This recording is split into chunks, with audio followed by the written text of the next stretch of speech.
Hello, everybody. Welcome back to the channel, and welcome back to episode 2, or the first real episode of the Friendly Fire Show. Complete without audio desyncs, and Braxton can see my face this time. True So, story. last time he was talking to an invisible Discord, just my stupid little skeleton picture. Yeah, yeah. If you guys noticed my eyes darting around the whole time, it's because I had nothing to look at but myself. Exactly. So, yeah, so we got all that figured out, and things are hopefully looking better, and hopefully we'll make for a better episode overall. So, as this is our first real episode of the Friendly Fire Show, we kind of want to establish maybe like a pattern or whatever, like you know what the show is going to be. So, um, yeah. Just kind of going off of what we're going to be talking about this episode. Braxton and I have lives, and we did some cool stuff this month. So, as this is a show about experiences, we wanted to briefly just talk about our experiences that we had this month, and then just kind of go from there. So, the first thing I want to bring up is last night, as of time of recording, I went and saw a show at Red Rocks. Braxton, have you ever been to Red Rocks? Have you ever seen a show at Red Uh, Rocks? Never seen a show there. I've been there for a school field trip in the middle of the day with nobody there.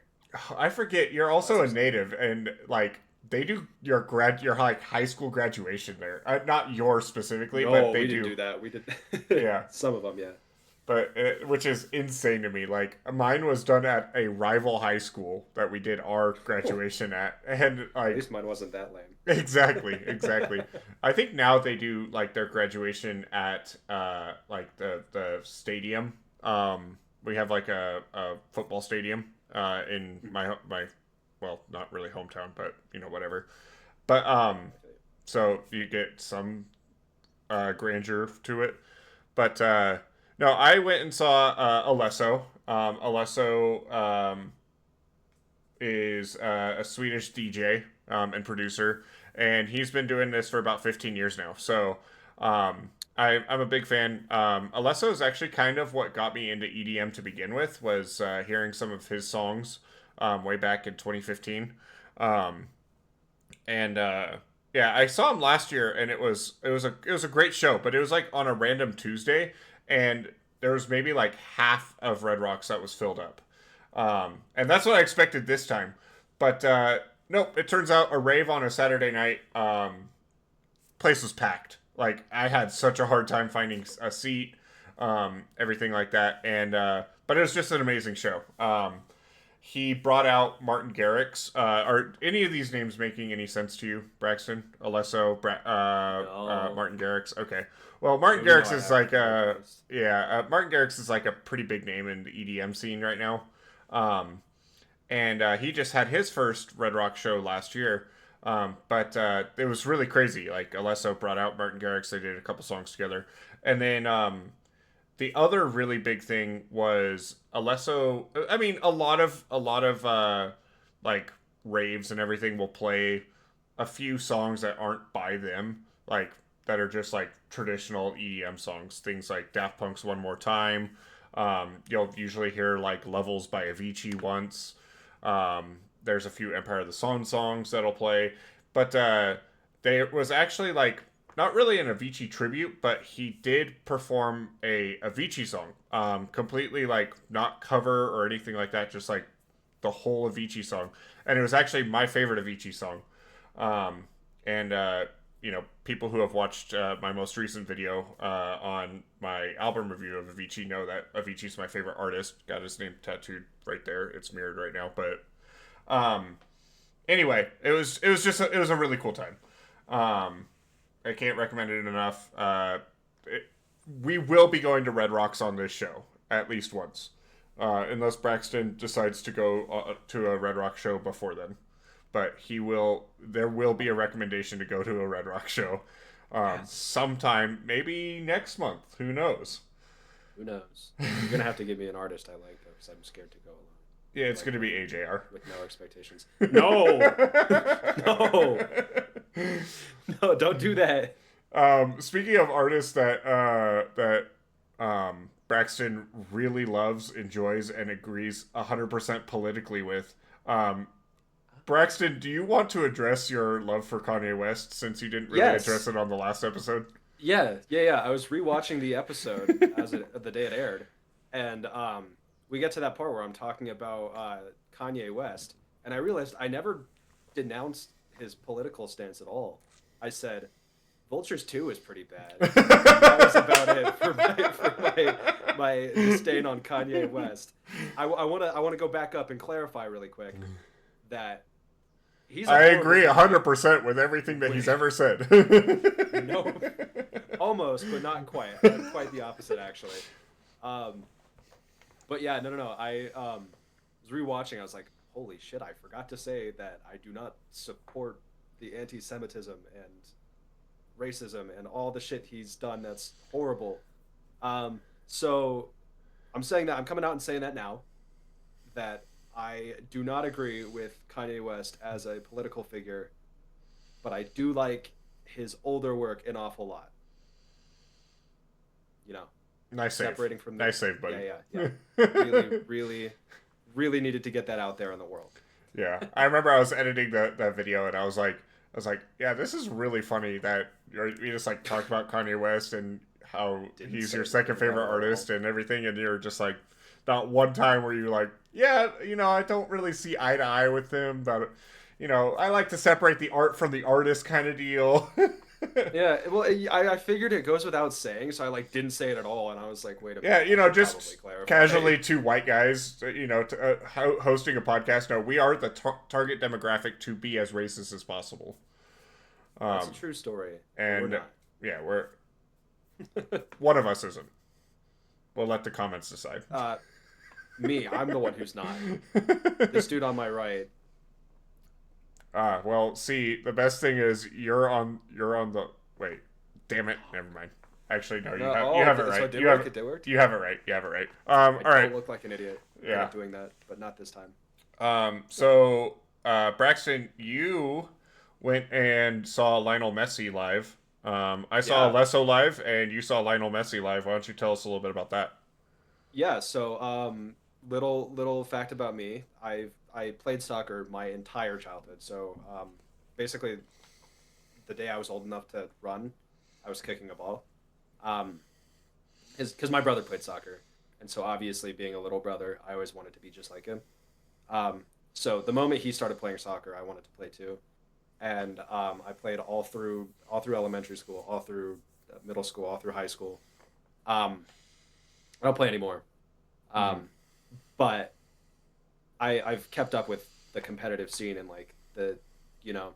So we went to an MLS game. I saw that Lionel Messi he plays for Miami, Inter Miami is the team he plays for. That's MLS. I mean, if you know Lionel Messi, you know he plays for like Argentina. But when he's playing in the U.S., he's playing for Inter Miami. Right. And Inter Miami was in Denver playing the Rapids, and it was such a big game that they moved it up to Empower Field. So they usually play there's like a much smaller like Rapid Stadium for the Rapids specifically, but it was such a big game that they had to move it up to Empower Field. So we're in the Broncos Stadium, sitting on like the top, like straight in the middle. It was perfect seats. I don't have a picture. I wish I did, but it was like perfect seats. Watching this game, it was so fucking cool, dude. Oh my god, it was awesome. Um, it was a great game too. Shockingly, it was cool to see that Messi is all he's cracked or all he's talked up to be, all he's made up to be. He scored twice in the game, and both of them were pretty impressive goals. So that was cool. That was really cool to watch. Mm-hmm. And also the Rapids put in 2 goals against them, so it was a 2-3 Rapids lost.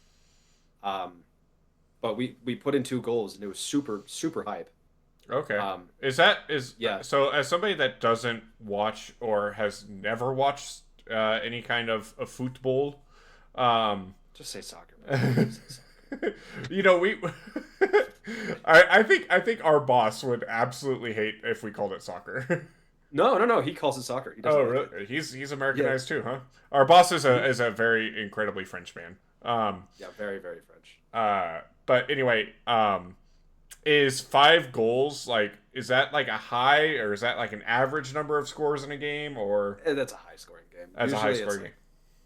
like the tops. Usually, it's like 3 goals a game. Okay, okay. So yeah, it was a really exciting game. I will say, the people behind us were some fucking idiots. There's this like little kid, and it was like two kids and their mom, and the little kids the whole time they're wearing Rapids jerseys and they're just screaming Messi, Messi, Messi the whole game. Like, guys, you're in Rapids clothes. You're from Colorado, obviously. You're watching a Rapids game.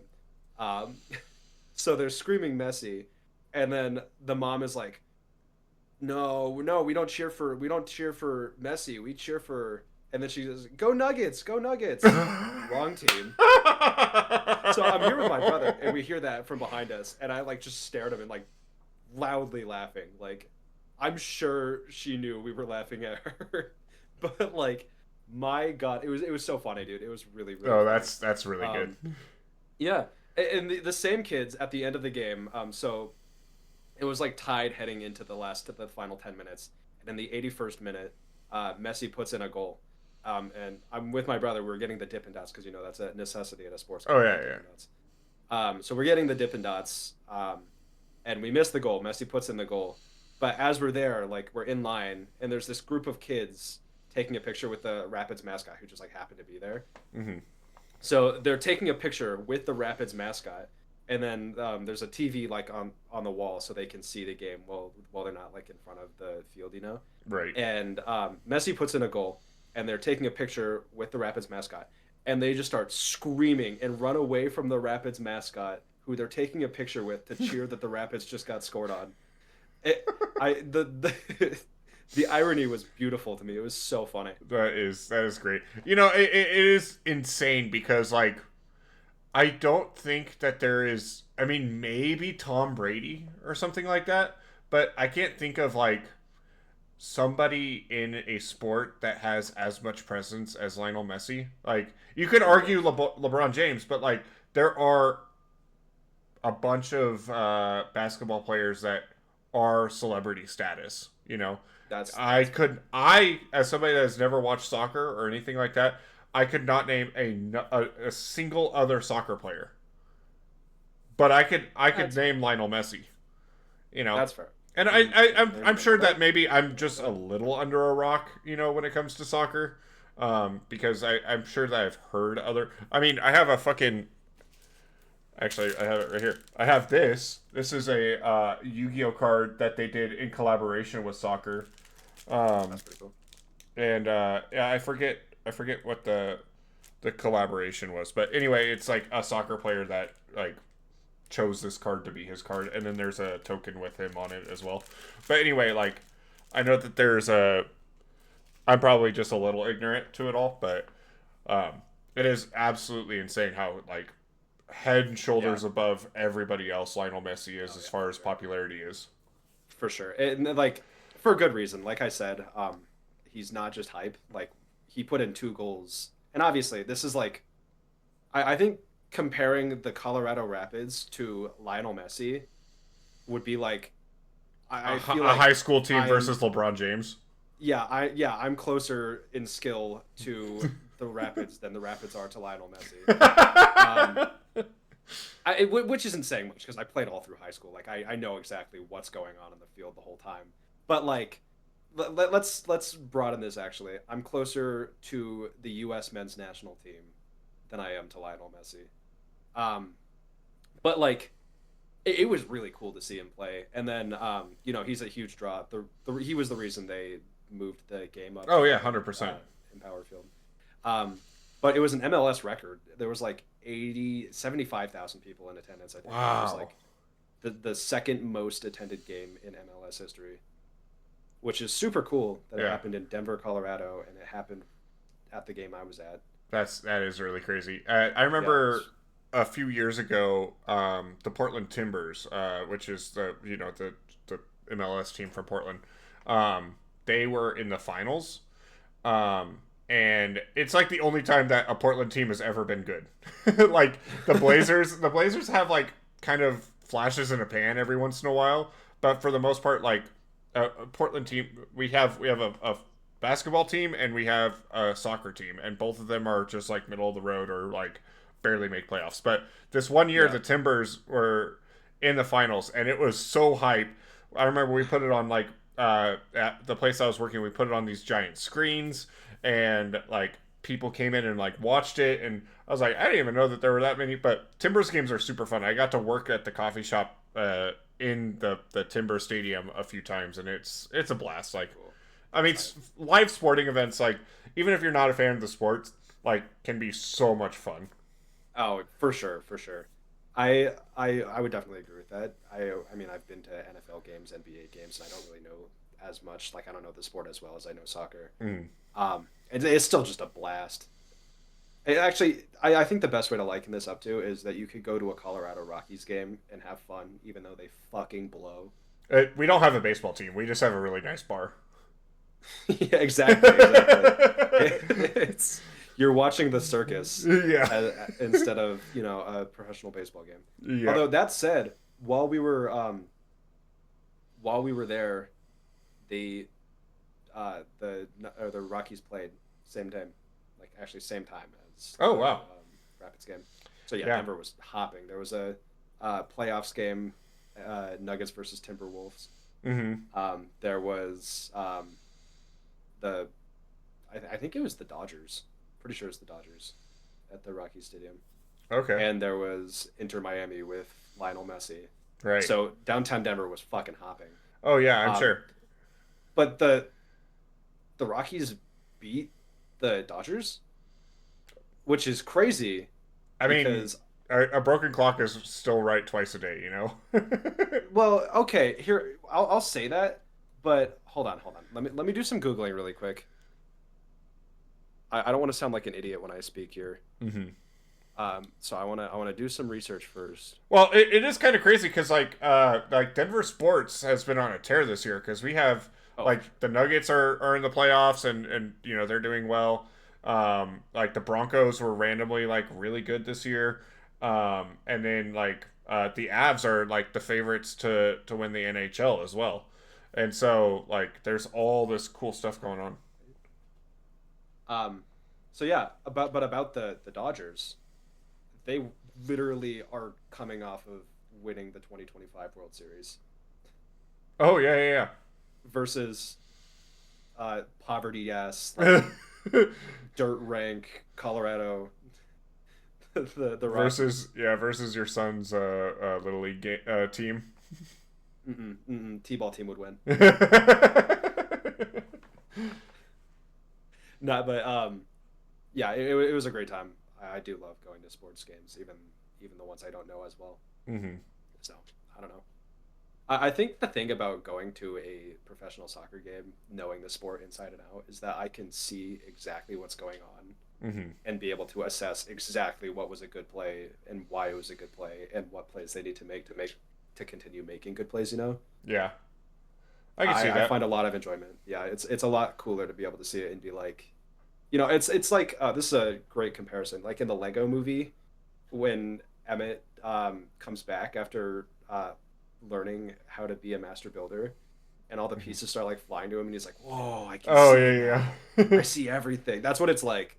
And on the other side of that, on the inverse side of that, is me who played football in high school, and there are so many things in football that I'm like, wait, you can do that, or why was this a thing, or like stuff. And I have no idea why any of this is happening. I'm like, I know catch ball in the zone and you get points. And I think I might know more than you then.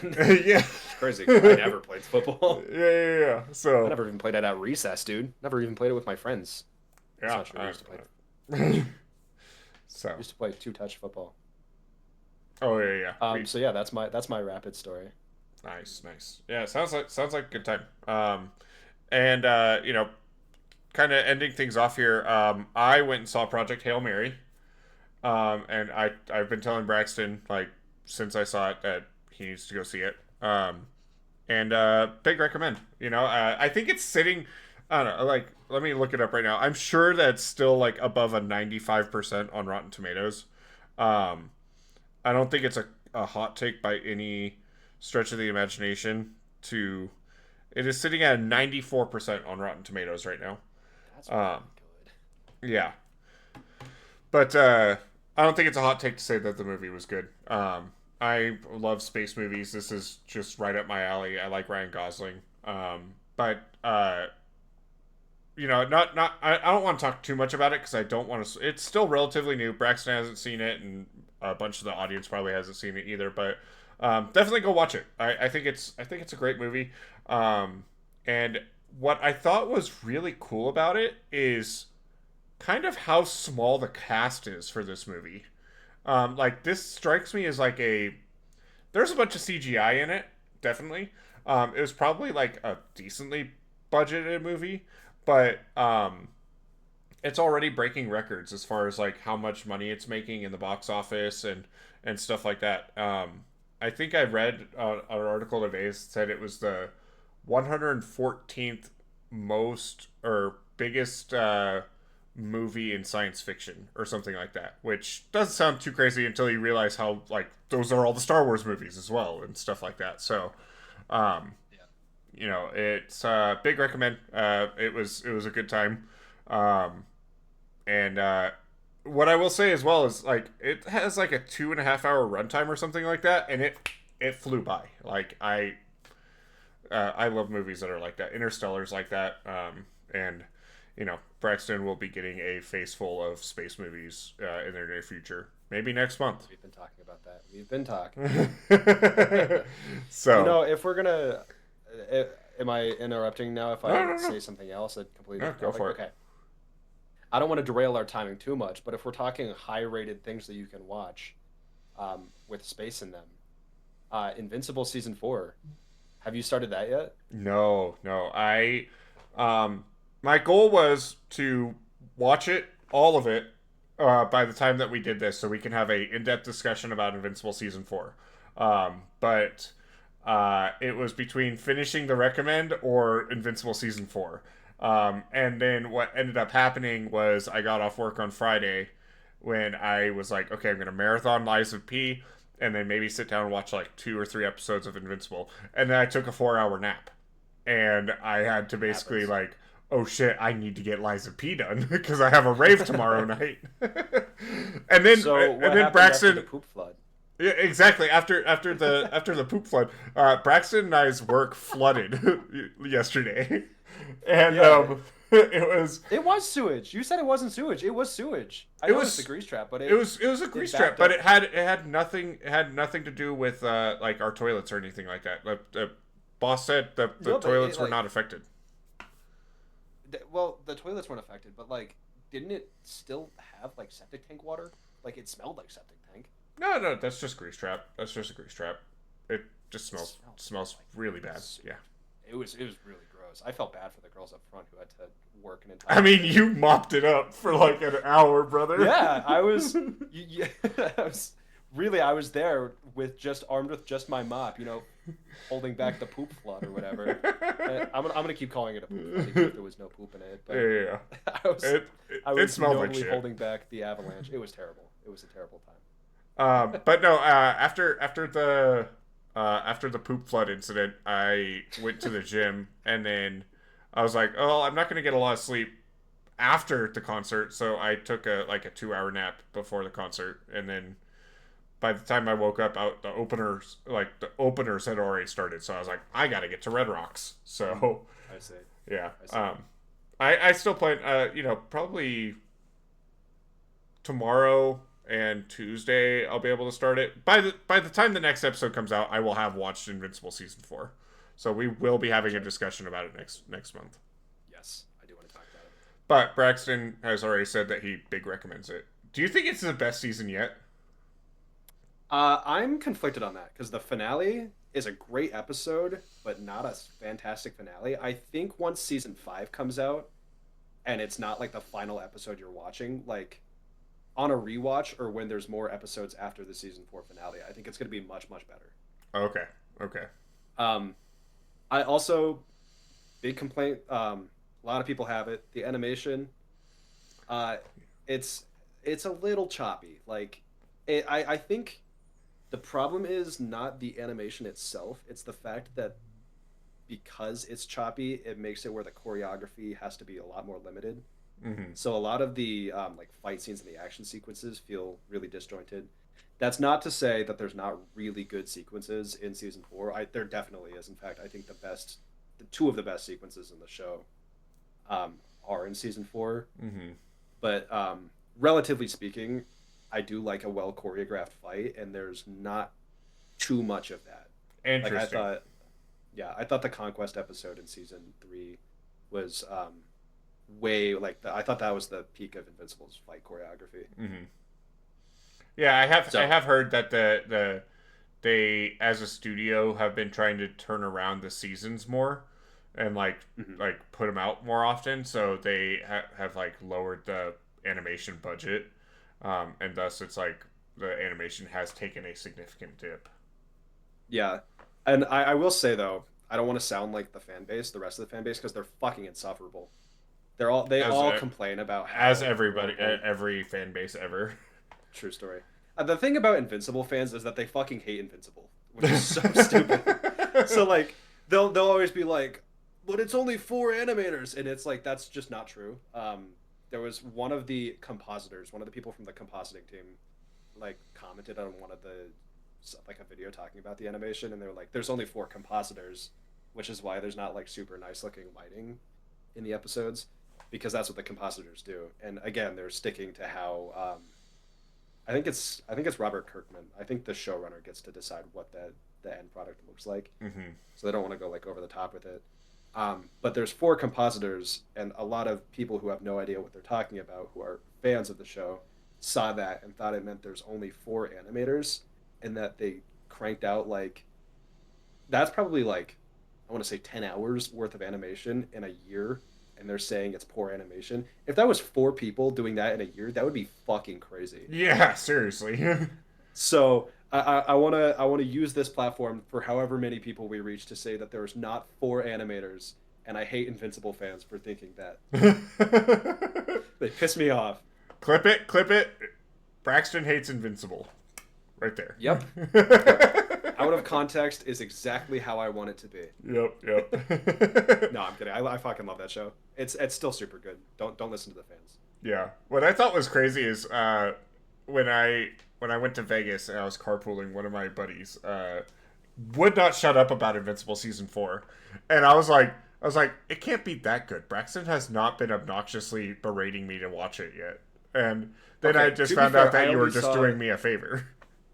no. I only saw the most hype episode after you left for Vegas. Like there's one episode where shit's like, holy shit, this is crazy, and I would have absolutely talked about it to you the next day if I Except I saw was you the there. next Or day. I wasn't there. Yeah. But yeah, you were in Las Vegas. I was probably fighting for my life on the bathroom floor. Or yeah, I was gonna say I thought you were gonna say in the boxing ring, and I was gonna say yeah, or on the bathroom floor. But Yeah. same difference. So look out for that video. The Vegas recap. Yeah, no spoilers on his Vegas trip. Yeah. He's got some pretty crazy stories. Yeah. So well, moving along here. That is kind of the what Braxton and I have been up to outside of Friendly Fire this last month. But you know, going forward, we really like the idea of the quote unquote Mount Rushmores and the interview questions because they're just fun. Like one thing that Braxton and I really like to do at work is just be like, hey, what is your opinion on this? And then I tell him that he has shitty taste in this, and then he's like, yeah, I know, I know. Just you wait until we have the conversation today. It's a Yeah. bad one. It's a doozy. So what we want to do is every episode still do a Mount Rushmore. We'll figure out the Mount Rushmore ahead of time, and then we're also going to prepare an interview question for each other. It's not going to be as long or as long winded as the first episode was, but yeah, just something fun, you know, to kind of smooth into the recommendations for the month and whatnot. So. This month, our Mount Rushmore is about video game soundtracks. And Braxton, What is your Mount Rushmore of video game soundtracks? Okay, so I had to do a lot of thinking on this because it's always the fourth one. The fourth one is always so hard to place because that's like the spot where it's like you have your three that you love, Hmm. and then the fourth is like it could go to any of them. So I had to do a lot of like really hard thinking on this. But number one, obviously, it's gonna go to Minecraft. I feel Mm. like that there's so much music in that game that I would have to narrow it down. And we've had this conversation. So if I were to say, I'm telling you, Minecraft Volume Beta is the best one, verbatim what I said at work, and he was like, "This wasn't an argument." um, but yeah, if I was to narrow it down, it would be absolutely Minecraft Volume Beta. That's um, my favorite. It's got. I've been thinking about it actually. So it's super nostalgic for me, right? And I've been thinking, I'm honestly tempted to say Drighton by or Hmm. um, in that I album think that's track two, if I is remember right. is it? I don't know. I have no I idea. can fucking Um, look it up. yeah, we'll get You to the keep bottom of this. talking. Um, but yeah, Drighton is maybe one of, if not my favorite song ever. And I did talk about it last episode, so I'm not going to go um, too into it. But it's just such a fucking good song. Like the whole way through, it's one of those songs that like I was completely wrong. It's an like emotional track journey. number Yeah, isn't it 19. like right in the middle? It's like right in the middle, isn't Yeah. it? So yeah, Minecraft's, and if I'm narrowing it down, it's going to be Volume Beta. Um, then we have Elden Ring Night Rain, which Okay. is an interesting take. I wanted to say Elden Ring before, but I think on listening to Elden Ring, there's a couple songs in there where it's like I don't like listening to them. That's like the ambient songs, like listening to the Kaled ambience. Fuck that place, bro. Like the catacombs. It's like I don't like listening to them, so I feel like I can't say that the whole soundtrack is my favorite. But then you have Elden Ring Night Rain with some of the like the best work FromSoft has ever done. I want Mhm. to in fact, I wanted to say this to open up the discussion. Can we after we do this Mount Rushmore, can we narrow it down to um or maybe do another of just our favorite songs from games? I could do that. Yeah. I would have to think about it slightly, but I'm pretty sure I could nail it off of like in like 4 seconds. And again, it wouldn't have to be a Mount Rushmore, but yeah, I do want to talk about some songs in particular from Night Rain because the whole soundtrack, DLC, phenomenal. There's it's some of FromSoft's best work. Like So I the own complaint. Night Oh, Rain, but I've never played it. Is the soundtrack one for of these that days I'll game? play. Is the soundtrack for that game? Does it have like the boss themes from like the original bosses, like like Like Duke's Dear the Freya yes. um or like fucking Artorias and stuff like that? It's not like on like if you open up the album on Spotify, it's not there, but it does have the original music from the Oh, games okay, like when you okay. play the game. But yeah, the original songs for Night Rain are some of the best FromSoft has ever done. I think a Interesting. lot of the people's complaints with Elden Ring bass was that a lot of the songs weren't very memorable, and it's like they heard that and made the most memorable songs. There's one song in Night Rain that I would say is the best thing they've ever done. Interesting. So I'll glaze that song till I die. Anyway, next up is going to go to I've done two. It's going to go to Ori and the Blind Forest. I really like Gareth Coker. He's one of the reasons I got into game music in the first place. That's actually such a lie. I've been listening to game music my whole life, but like I rediscovered it probably like around COVID. I was finishing up eighth grade in COVID, and the whole time we were in quarantine, I was like blasting Gareth Coker's music. So I think I would be a fool not to put Ori and the Blind Forest on there. I think that's his best work. Hmm. Um, yeah, I fucking love those games. Highly recommend those. Side tangent.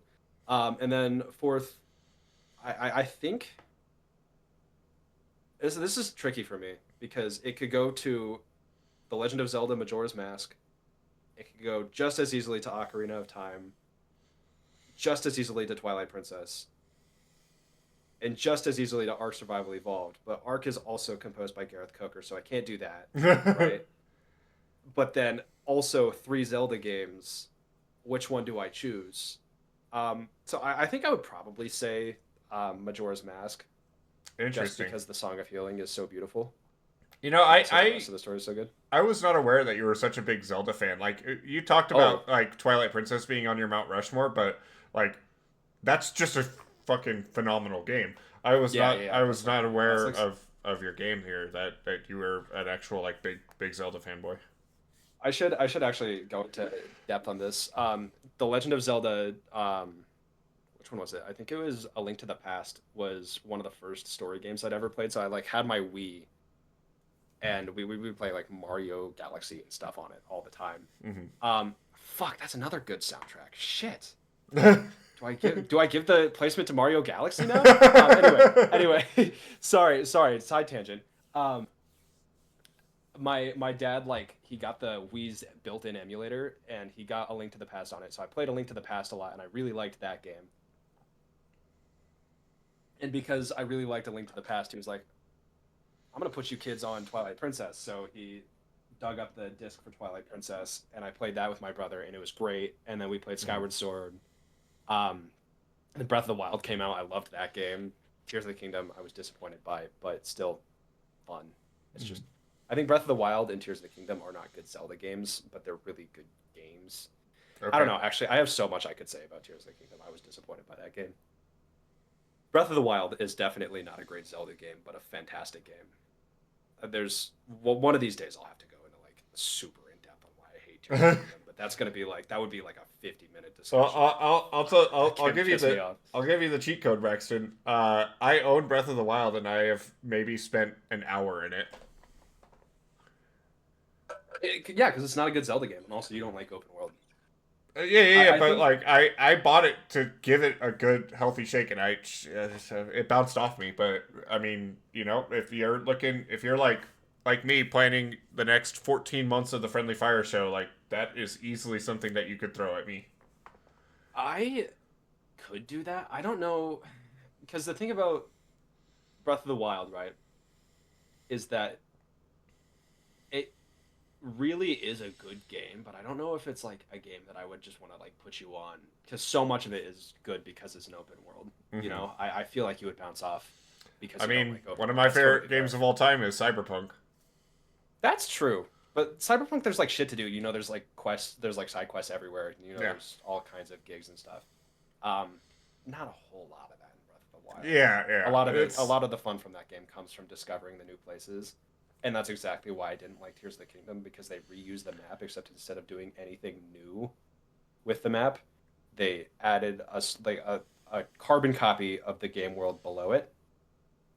Except it doesn't have any of the cool like features. Like there's no like lava area and jungle area. It's just all gray and red and black, and that's the whole color scheme for the entire second layer of the map. oh okay. And it's just such a missed opportunity. So I don't like Tears of the Kingdom. Crazy side tangent. um, I'm going to give my fourth place spot now that we've had the Legend of Zelda discussion. I'm going to give my fourth place spot on my favorite on my Mount Rushmore for video game soundtracks is going to Mario Galaxy, Okay, not the Legend of Zelda. okay. So I got really sidetracked there, and then I remembered that I really like Mario Galaxy. So yeah, Minecraft, Night Rain, Ori and the Blind Forest, and then Mario Galaxy. Mario Galaxy. Yeah. Okay. How about you? Okay, so this one comes with a little bit of a caveat. When I first started working, I worked at a coffee shop. I worked graveyard at a coffee shop, and we weren't allowed to listen to music that wasn't like approved by our boss. But I still would because nobody cared because I was working graveyard, This guy's a DJ. and I would just turn on like video game soundtracks and all that other stuff. And like there was one night, I told this on SCPod, but there was one night on Halloween, we listened to the Scooby Doo theme song for 12 hours straight. Um, and so like Why would you do that? because it's goaded. For 12 hours, it's not. back when I used to work, back when I used to work at Baskin Robbins, and I was in charge of the aux. We would put on a gag song for 30 minutes, and everybody would kind of unanimously agree that we're sick of it. I don't know how Nope. you did that for 12 hours. That's crazy. So yeah, and like even now, like if I have people over playing Magic the Gathering or stuff like that, like I have vinyls and stuff now. I'll put on like my records and everything, but sometimes it's just like I'll turn on YouTube and I will just put on a video game soundtrack. Um, and my go-to is actually Ratchet and Clank, the original Ratchet and Clank for the PS2. Braxton, this is way before your time. I don't even think you were born yet, actually. I think Ratchet Hey, and Clank 1 one of came my out. favorite games is Really? Ratchet and Clank All for One. I played that game with my brother and my neighbor, and it was a blast. So go on about Ratchet and Clank. Yeah. Ratchet and Clank, I love that like the franchise. original, like PS2 trilogy, and even Deadlocked, have like a really really fun music score to them.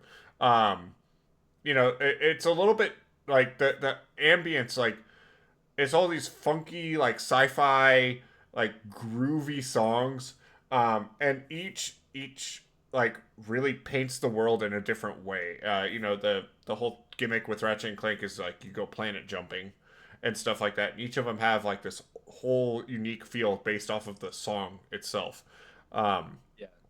and yeah, just a banger, like super vibey. It's super easy to like pay attention to, but also fades in the background really well. It's a good time. My second place is Halo, specifically Halo 3. I mean, like, I think we've all seen the TikToks of men in the bathroom singing the Halo 3 or Halo's theme song. And Absolutely. it's good. It's good. Halo 1 had like the original, the original Halo theme song, and then like Halo 2 they like add this wicked electric guitar to it that is super sick. Halo 3 has Wine Final Effort, which is like it ends up on my like specific songs Mount Rushmore for video games as well. Um, yeah. In third place, I have Final Fantasy VII. This is the one that I told you to go listen to. Um, and this is another one that like I will go and listen to on its own. This and Final Fantasy X both have amazing soundtracks. Final Fantasy VII takes the cake though because there's a lot of like really memorable ones that like I will go back and listen to on its own.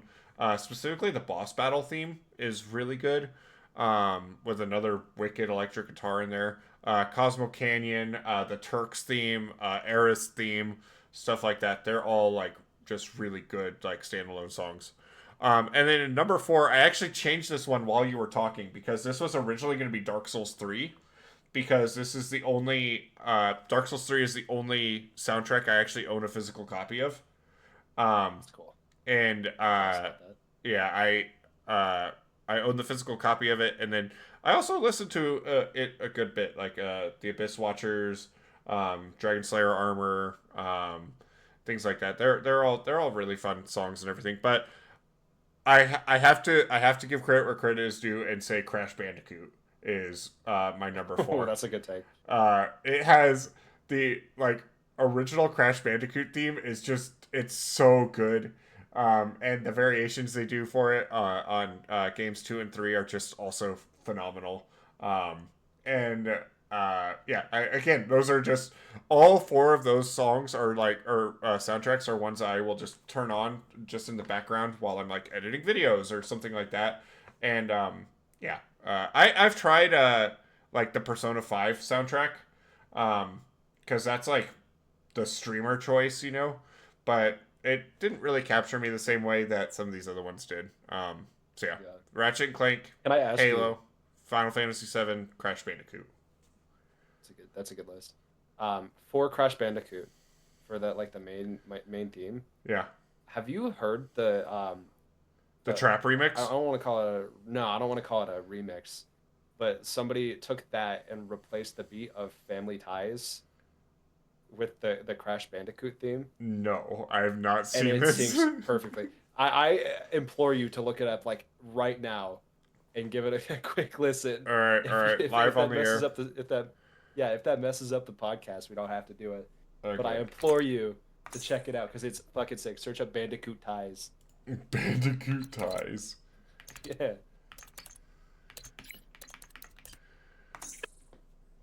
For whatever reason, it fucking rules, bro.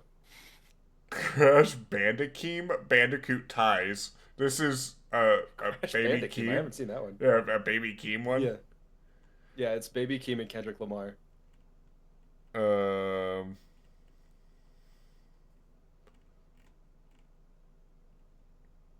I'm seeing a lot of the bizarre lore of Crash Bandicoot. I'm seeing is Crash Bandicoot overrated? Are Um, you on YouTube right now? yeah. I figured it would have been the first result. Hold on. Finding a real No, I gotta do Bandicoot. some research. Don't The think that's it. many Crash Bandicoot 2 glitches you've never seen.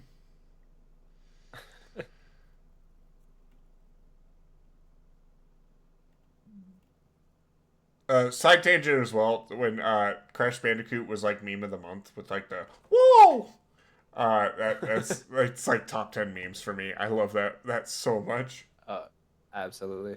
Okay, so it is Crash Bandicoot on YouTube. Oh, Just so we the have that. Bandicoot ties. Yeah. Okay, Crash Bandicoot, Bandicoot Ties re-upload. okay. Hey, you know what? I could I just don't fast know. forward through this part because I was like, this will get me flagged. But I don't think it's literally just. oh shit, it's so good. Yeah, it matched perfectly. Crazy. It fucking rules, bro. Bro, this I'm telling first you. of all, the instrumental of the Crash Bandicoot song is just it's so good. Yeah. It matched perfectly with games like Alesso and stuff. It's sad, bro, I'm telling you. I'm glad you enjoyed it. I think it was like a popular audio TikTok for a while. I'm gonna check it out. Okay. Oh, it got me stank facing and everything. Hell yeah, bro.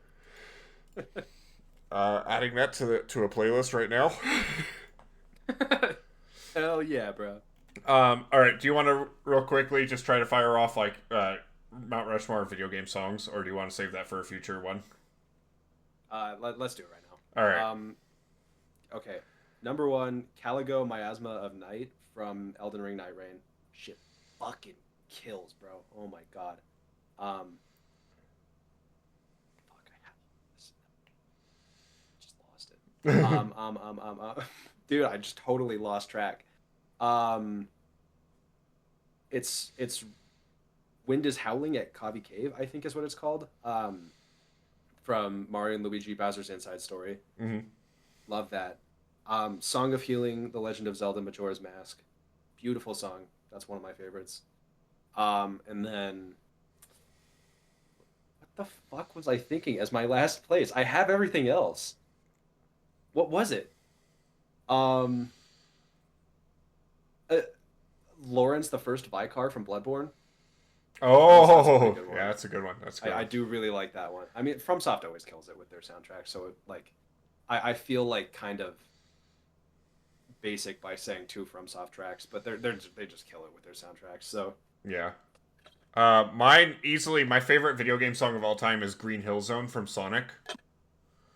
really, Yeah, yeah. oh, why did I not say Drighton? Hold on, I'm gonna replace Who's Howling at Kavi Cave with Drighton. I was just talking about that. There we Yeah. go. I love Green Hill Zone. I love Green Hill Zone. Green Hill Zone is such a. I've never even played a Sonic game, but I love the sound of that song. Number two is the DK rap from Donkey Kong 64. That's tough, dude. I like that. There is a very There's fond Chunky. memory I He's have dead. a very fond memory I have of riding a roller coaster with some of my good friends back in Oregon. We held a salute and did the DK rap start to finish through the entire roller coaster. Hell yeah, bro. It's so good. That is really funny. Number two would probably be One Final Effort from Halo 3. It's like the quintessential Halo song, or Halo 3 song. Yeah. And number four would probably be, I don't know, because okay, so here's the problem. Here's the problem. Here's the problem. Cyberpunk Volume 2 is an album that came out that are songs from the radio stations in Cyberpunk. Except there is one single song on that soundtrack that is not in Cyberpunk 2077, but it is the song for Cyberpunk Edge Runners. And so I'm conflicted if I say I really want to stay at your house because that is tangentially related to Cyberpunk 2077. I would take it. But it doesn't play in the game whatsoever. So I would still accept it. I think that's my cop out answer. But I think that, or maybe even like Lucian's theme from League of Legends is also really good. Or Lucian's loading screen. That's another good one. There's so many. I mean, if we like, one of my favorite albums of all time is from League of Legends. It's their in-game metal band. And so like there's like Mortal Reminder or Lightbringer. Lightbringer is my walkout song for when I'm in my armor.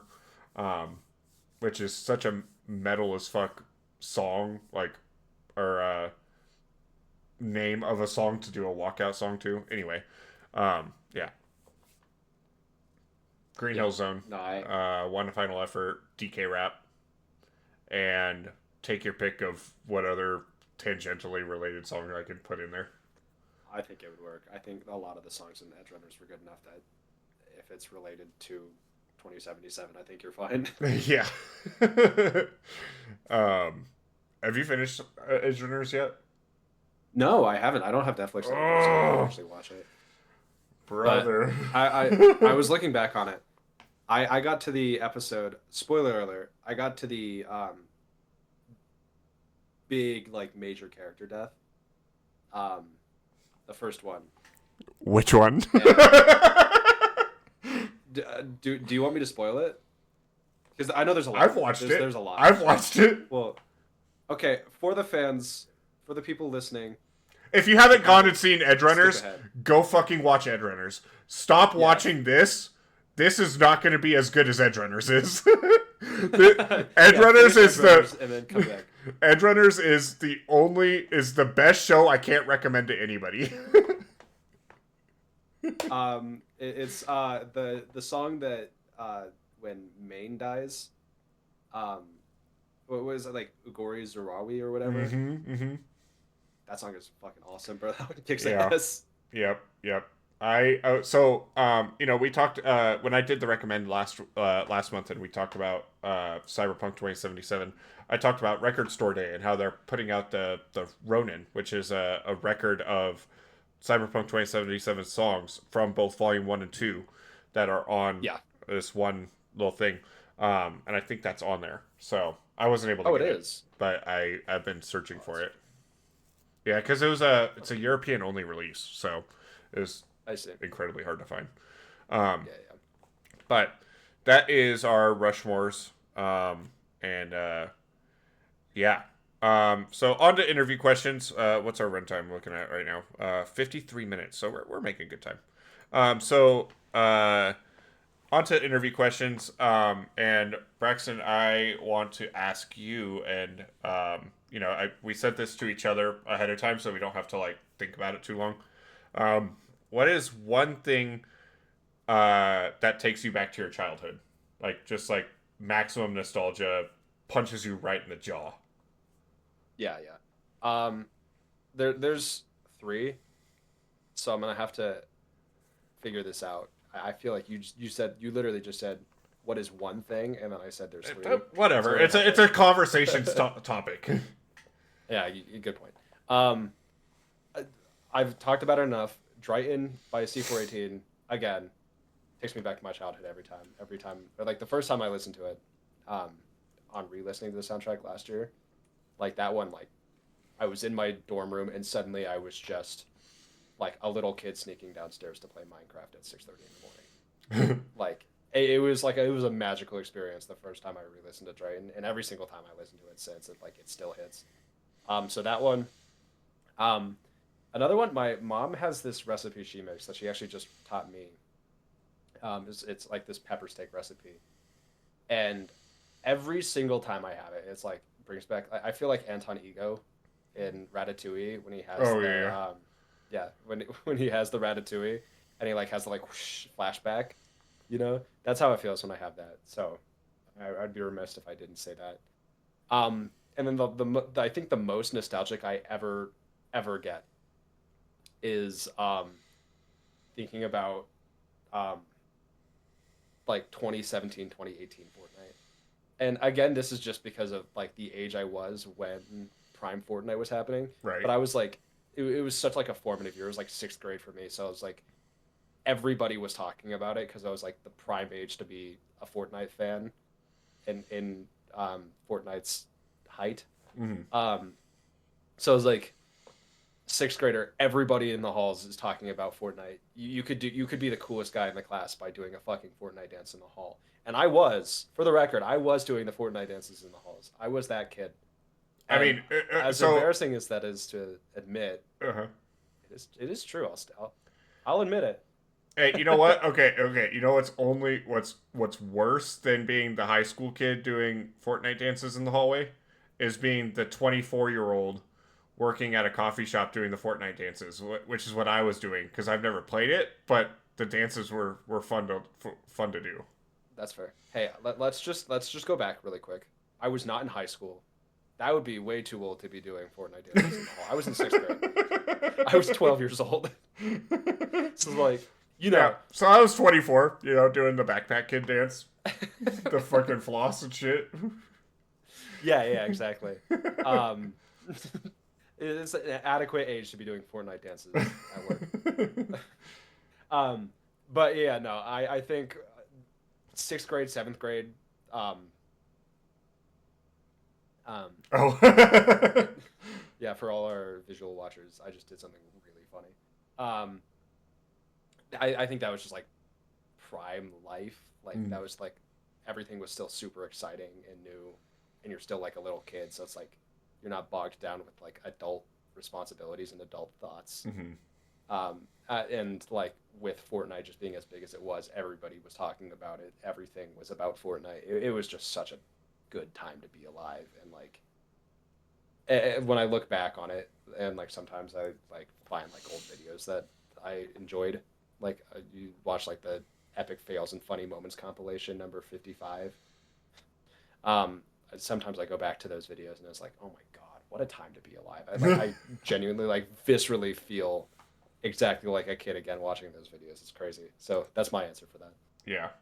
Real quick, I when I was doing my most recent album review, I said the forbidden number, um, or the forbidden two numbers back to back, and I hit this for like half a second, and then I realized that I'm recording myself, and I was like, this is supposed to be like a serious, and I stopped. So go ahead and rewatch that one. Please do. It needs more views, but there's a moment you can see me hit one of these, and I was like, I like And threw my hands down.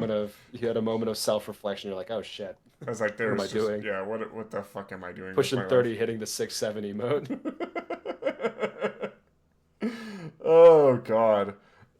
So for me, music is a very big thing because it captures a lot of feelings of the time and everything. The biggest one for me is probably just electronic music in general. Um, I discovered electronic music the summer after I graduated high school, which is a little outside of the question, but that was a summer of like constantly going to the beach, constantly going to the lake, constantly just going on little adventures with people. And the entire time, the soundtrack was electronic music.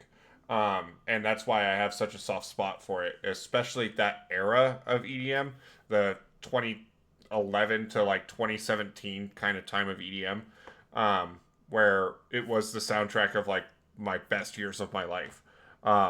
And so anytime I hear those songs, even now, like when I listen to them, like I just got off of a month of listening to only Avicii, and still some of those songs will take me right back to those moments. Um, but going back to childhood specifically, um, I think it either has to be the first couple opening notes, as much as they're memes now. The first couple opening notes of "Welcome to Black Parade" by My Chemical Romance, like I used to fall asleep listening to those songs. And like, there's the whole meme of like the B B4 or whatever the fucking note is. Music critic, by the way. Um, but it it like sends me right back to right where I was like trying to fall asleep. The other one is specifically Family Guy, but like early Family Guy. Like that's when I was watching it, and like I used to own the first season of Family Guy on DVD. I still own Family Guy Blue Harvest, which is like the Star Wars parody, on DVD. And yeah, those are also ones that like take me right back to like elementary school for me. Old shows and stuff. That makes sense. Yeah. So um, I have a question about that. Do you like Modern Family Guy? I haven't watched it in probably 15 years. That's fair. Yeah. I will say, Modern Family Guy fucking blows as like a story thing, but the comedic timing in that show is fucking it's amazing, Yeah. dude. There's some really good jokes in that show even today. Yeah, I just I have my like cartoony adult humor show in Archer, and that's kind of that is peak for me. So it's not. I don't need to go watch Family Guy or anything like that. I enjoy watching other silly shows. Like I'm watching JoJo's right now, and I'm having a blast with that. So. Yeah, yeah. But yeah, Braxton, I have been told by our producer that you have an invigorating question for us. Our producer being you? Um, yes, I have probably the most uh, thought-provoking question ever. How do we feel about AJR as a band? Just what are your general thoughts on them? Okay, so the other day you asked me this question, right? And then you said, "Wait, hang on, I want this to be the question for the podcast." And at the time, the song "Weak" was playing, and I gotta say, out of every AJR song I've ever heard, that is probably as good as it gets. I think that is a perfectly serviceable, like 4 out of 10 song. Serviceable 4 out of 10. It has its AJR moments. Okay, so it was put very well. There's this guy on YouTube. His name was the Double Agent. He did music critics and like reviews and stuff like that. And he said you can boil AJR down to one of the, I think they're all brothers or something like that. One of them turning to the other one and being like, "Hey, what about this?" And the other one going, "Sure, bro." Even though it's like a terrible fucking idea. There's like the whole yodeling bit, or a sex song Dude, oh my God. done to "I'm ready, I'm ready, I'm ready." I'm so glad you just brought up Thirsty by AJR. So glad. My friends and I play that in the car every now and then, just like like we'll let somebody on aux and they'll put on Thirsty and ruin the fucking car ride for everybody. Because that fucking yodeling, what were they thinking? Dude, it's awful. It's horrible. It's awful. And Actually like unbearable. it is a certified AJR moment. And the Yeah. uh the song "Weak" has like very little AJR moments in it, except for like right after the chorus. And it has like a little bit of an AJR moment, and that's what makes it a 4 out of 10. It's like the lack of AJR moments. Every other AJR song I've ever heard has been like a 1 out of 10 at best. You know what? I can totally attest. The reason I asked this was because week was on, and it got me thinking about um, everybody within like 5 years of my age that I've asked has said that they have in fact had at least a year-long AJR phase in their life before they grew up and realized it fucking sucks. Myself included. So I wanted to ask Caleb this. Um, the So I guess yeah, I should ask you: did you ever have an AJR phase at any point? No, not at all. Okay, I'm glad. I I'm happy for you. legitimately, like Weak was the first song I heard by them, and I was like, okay, this is like it came out. I don't know if they came out at similar times, but I was put onto them at the similar time as EXO Tour Life by Lil Uzi Vert. Um, Hmm. and both of them are kind of interchangeable for me. Like perfectly serviceable 4 out of 10 songs. Like if I hear it once every financial quarter, I won't be mad about it. If I have to hear it like recently, Week's been coming on at work a little more often, and I'm getting ready to gouge out my own eyes. But Snipes right there. You don't have to use it, anything to gouge on, bro. You could it's snap it's about sending a message. perfect. Yeah, that's true. As violent as possible. That's the Exactly. way. Um, and same with EXO Tour Life. Like, okay. Side tangent. Side tangent. There was a time where when I was working as a security guard, there was a Spotify playlist that's called like Good Morning or something like that, and it's supposed to be like some of your most played songs, followed by little snippet podcasts from NPR about like the news and stuff like that. Mhm. Yeah. And for like a week, it the first two songs on that playlist were EXO Tour Life and My Boo by Usher. To the point that I can't listen to My Boo by Usher anymore. That's really funny, dude. Man, I gotta say with AJR and Exotor Life actually, it sounds like they had the idea to make us a relatable song, but they have like they don't understand the nuances of it at all. They're just like brushing the surface of what should be relatable, and middle schoolers pick it up and they're like, "God, this is so deep. This is so relatable. It's so deep." But Right. it's a middle schooler. They don't understand the nuances of it. It's like surface level deep, you know. Right. Right. Um, that said, I did have an AJR phase, so I do wanna give my 2 cents on it. Um, I don't think they're good now, um, but I will say they have one song. It's sober up, I think is what it's called. Um, that I actually really like. Like even today, I really like that song. I want you to It know I reminds am me. adding it to my queue as soon as we are off and I am going to the gym. It will be playing while I'm at the gym. Now, I don't think there's a will lot of it ruin AJR my songs. gym experience? Um, I don't think so. I think it's actually like a. I don't think there's a lot of AJR sound. I feel like I know what you're talking about, where there's like a lot of like millennial whoops and like weird samples and just like weird shit that they were doing on the beat.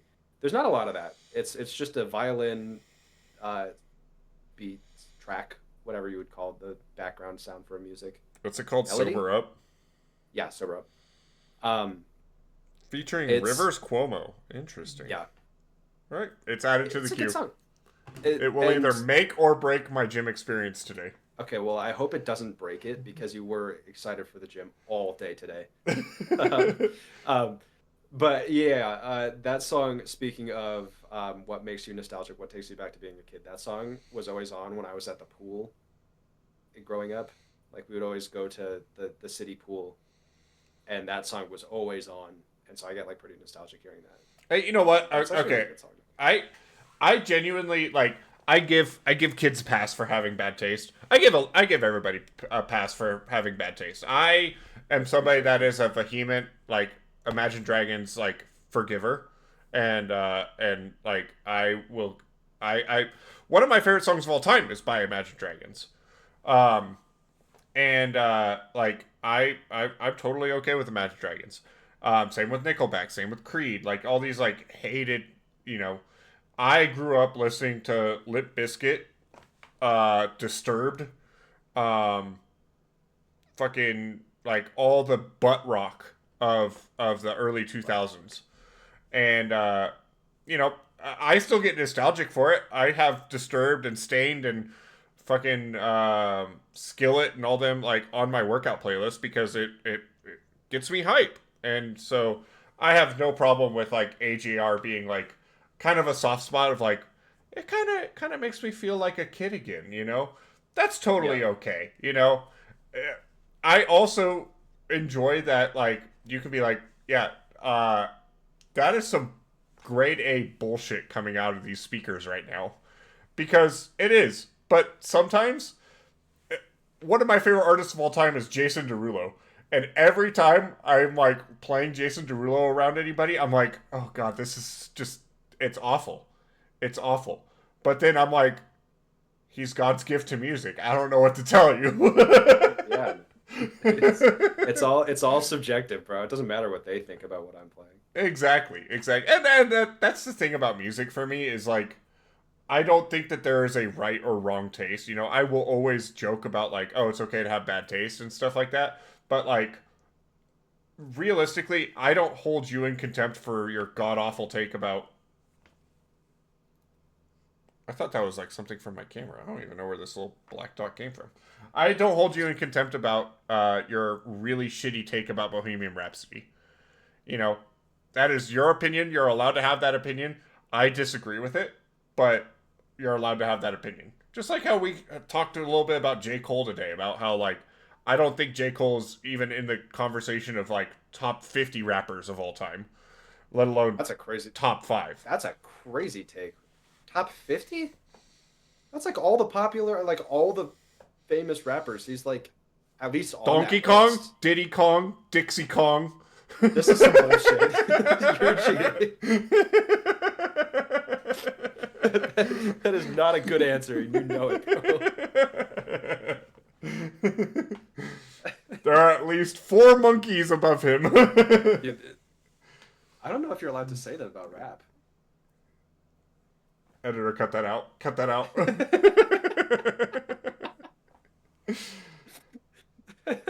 Oh. Well, Braxton, it's been a month, and it's been quite a journey. Um, I played Lies of P, So you did. and the first, I have 2 things that I want to touch on before I get into any kind of discussion on this. First of all, you mildly misled me on how long it was going to take to get to the point that you were talking about.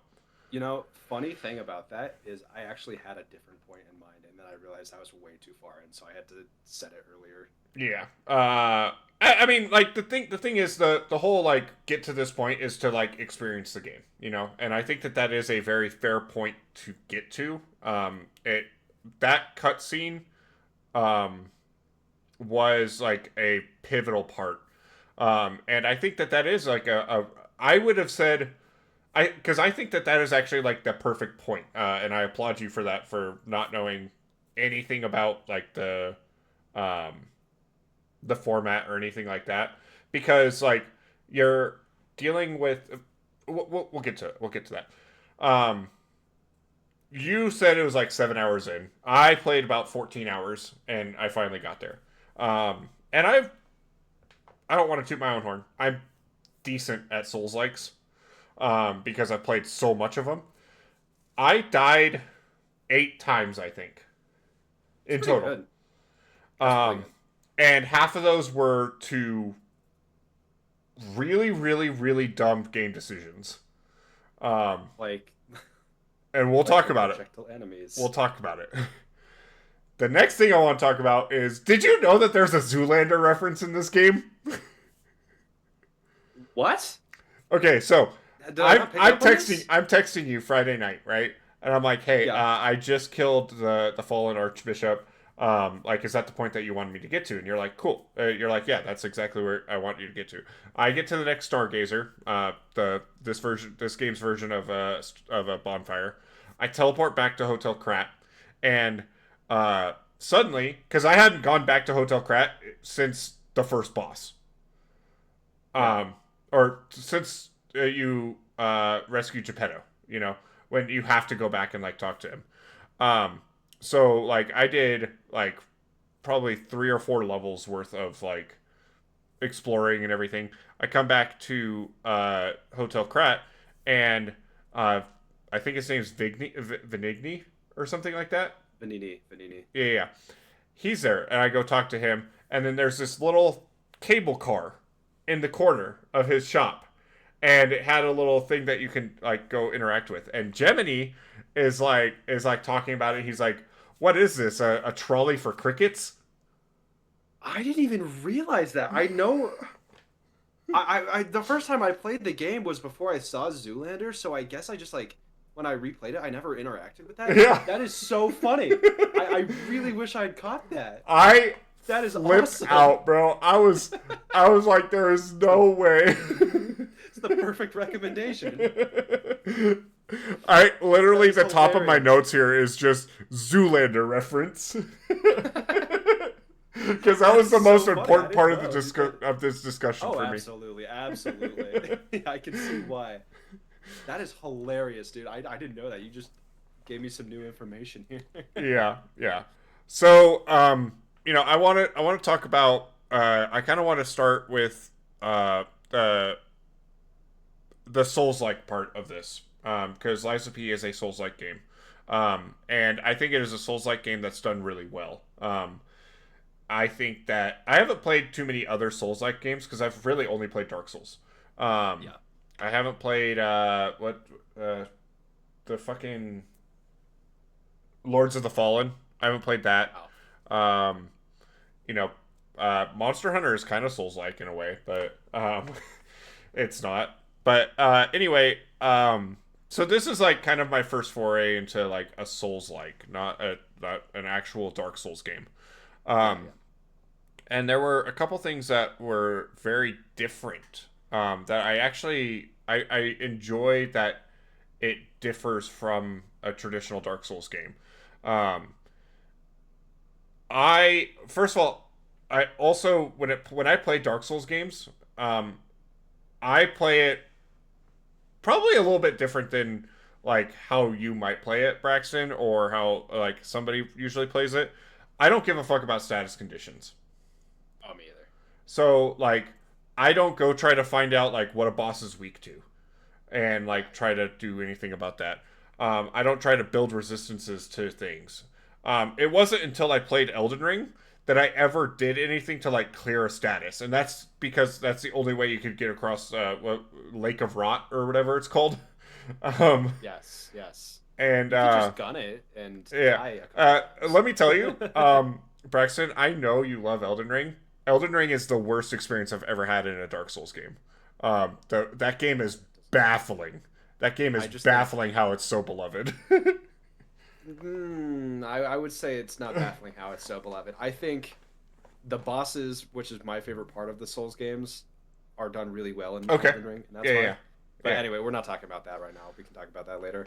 No, no, no, I think it's a decent topic, but um, Fair enough. so one of the big I have a list of like the things that I latched onto that were like so much different than a regular Dark Souls experience. First of all, Legion Arm. I never used it. I have yet to use it. But it's there, and it's kind of cool. At first, I thought it was just like my weapon, because you like start off with it. It's the only thing that you can do for a while. Yeah, yeah. Um, but and then they give you different ones, and I've never used them. Fair I enough. think there was one time like I used the grappling hook, and it was because there was this really cheap like enemy that ranged enemies. We'll talk about ranged enemies. There was a ranged enemy who was throwing fire bombs at me, but if I got too close, there was a pitchfork wielding puppet. I fucking knew it was that guy. Yeah, I was going to say I know exactly where you are. Or and where you so were. the first time I got hit by him, I was like, "Oh, this is some grade A baby back bullshit." Oh yeah, it doesn't help that pitchfork guy, literally your whole health bar on that charge attack. Yes, and You're so just stuck there like as you're dying. yep, yep. And so that was the first death I ever took. After that, I was like, I used the grappling hook. I grappled the fucking firebomb guy, and then it's whatever. That's the only time I've ever used any of the Legion arms.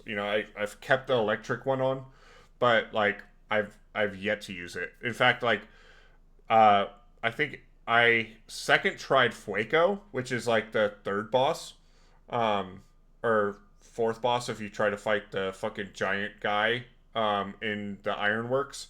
That Um, guy doesn't count. Fuck that guy. yeah, I didn't fight. I literally crawled down the ladder. I saw a health bar. I crawled right back up. It's not even fun. It's I don't know why that got a boss health bar. It's not even worth it.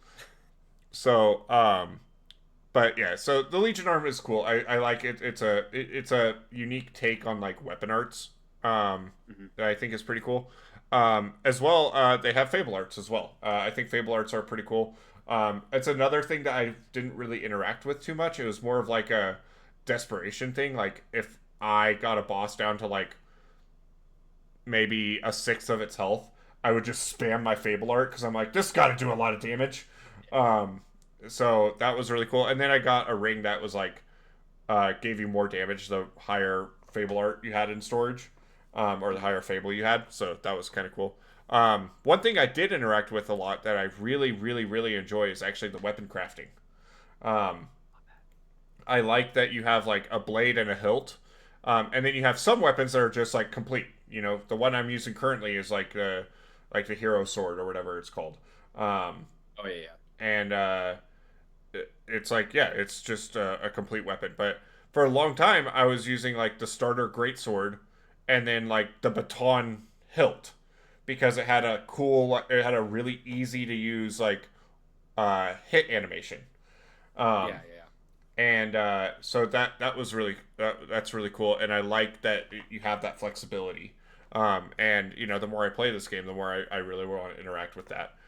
You know, for a while there, I was actually using the fucking giant ass fucking wrench. Um, and yeah. Would that surprise you to say that that's one of the speedrunning weapons? really, Yeah. I don't know if it still is actually, but when the game came out, it is, or it was. oh, interesting, interesting. Yeah, it's I mean, it was completely serviceable. It was just like I died one time to a boss because I couldn't hit fast enough, and I was like, nope, all right, we're switching. Yeah. Faster weapons. I love faster weapons in Souls games. I can't do slow weapons. Oh, I'm a fume greatsword kind of guy. Really? I'm an ultra greatsword. I my first run of Dark Souls 3, I used Yorm's great machete. Like I am strength until the day I die. You know what? um, That's fair.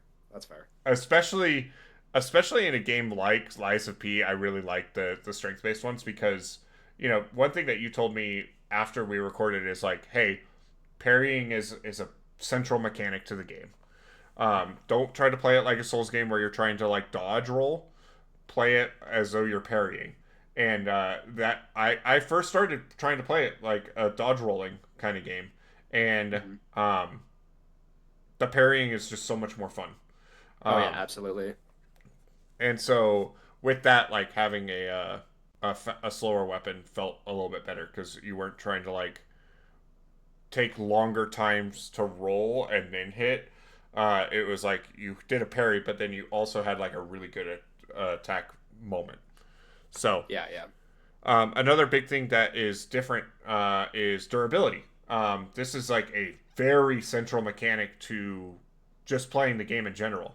Like you have status conditions that lower the durability of your weapon, and Dark Souls 2 does have a durability system. I mean, all of them have a durability system, but Dark Souls 2 had the only one that you had to really interact with a lot.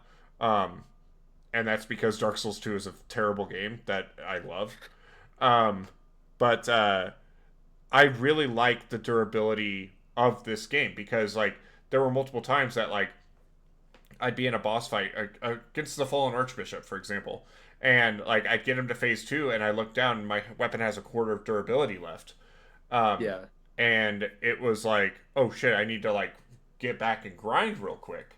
And I thought that that was a really cool mechanic that it never overstayed its welcome. Like it always felt like it was a strategic thing to always be considering. Yeah, yeah, it's like part of the tempo of the fight. Exactly, exactly. Mhm. And I think that bosses, as far as I've seen so far, bosses give you that time where if you run back, like they're going to take a little bit of time to get to you. Um, Yeah, yeah. so that you can grind. Um, and then I'm as always well, grinding. what was that?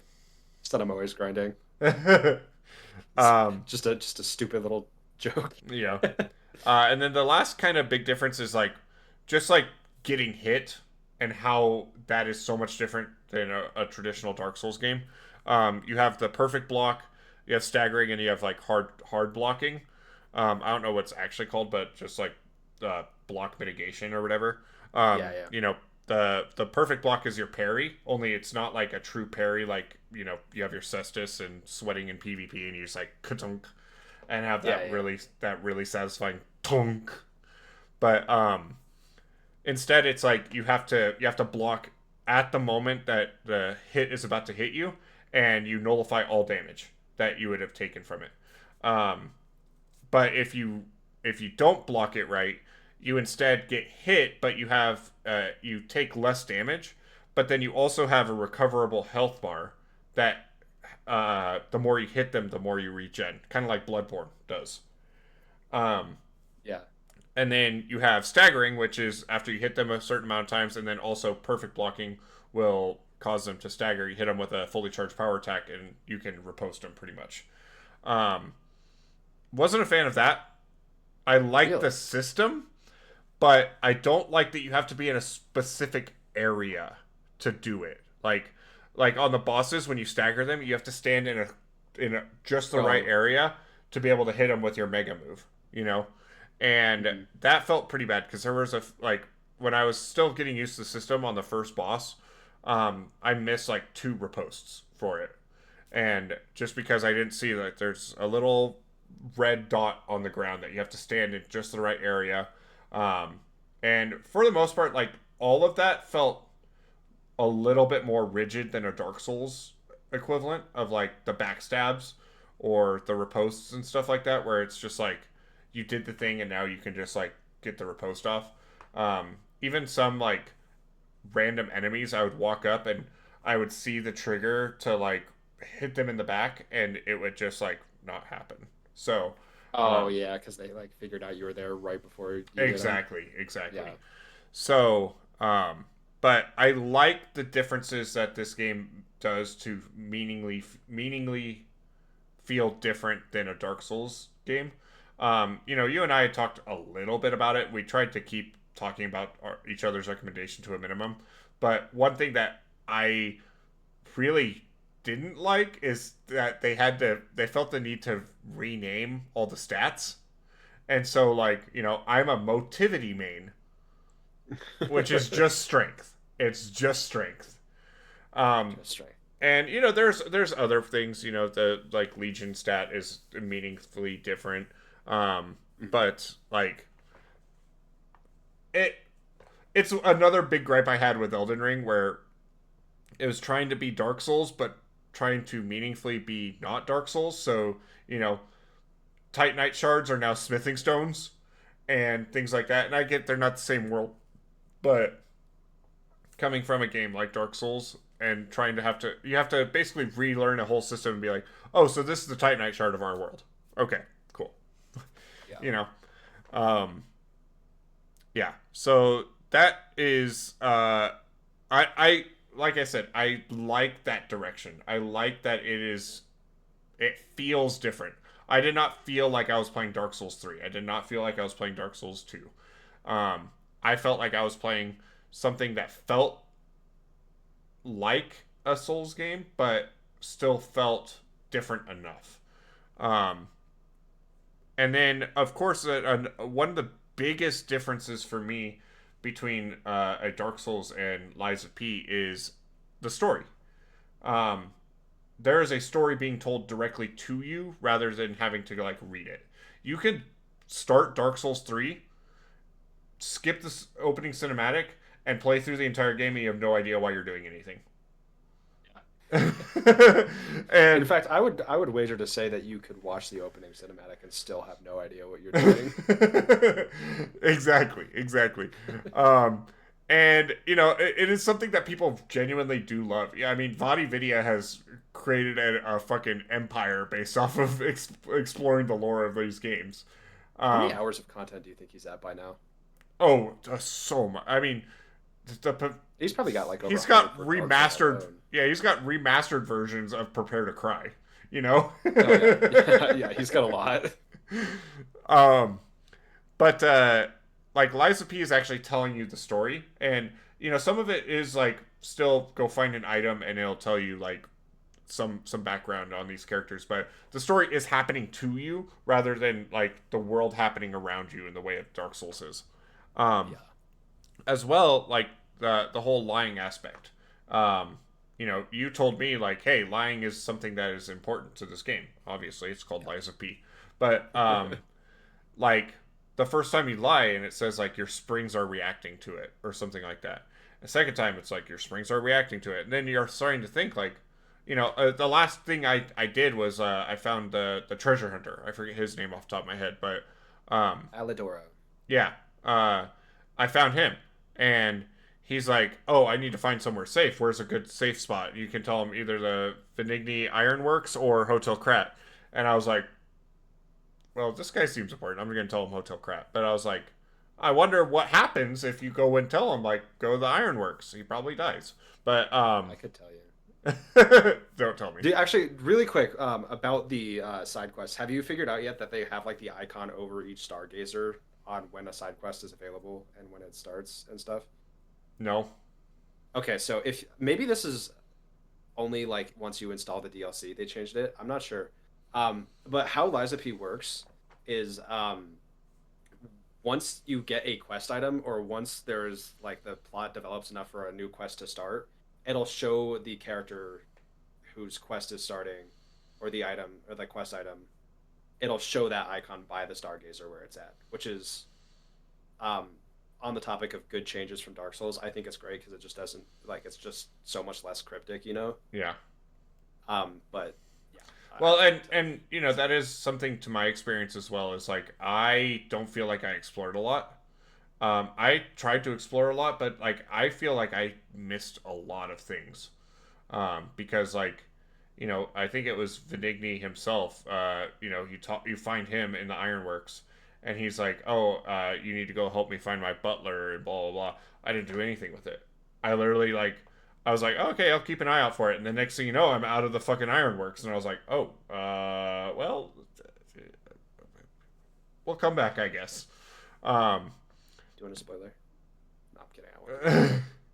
but I mean, Spoiler is. the butler was randomly at Hotel Krat, so I had to have done something right. He Um, gets there anyway. I guess so.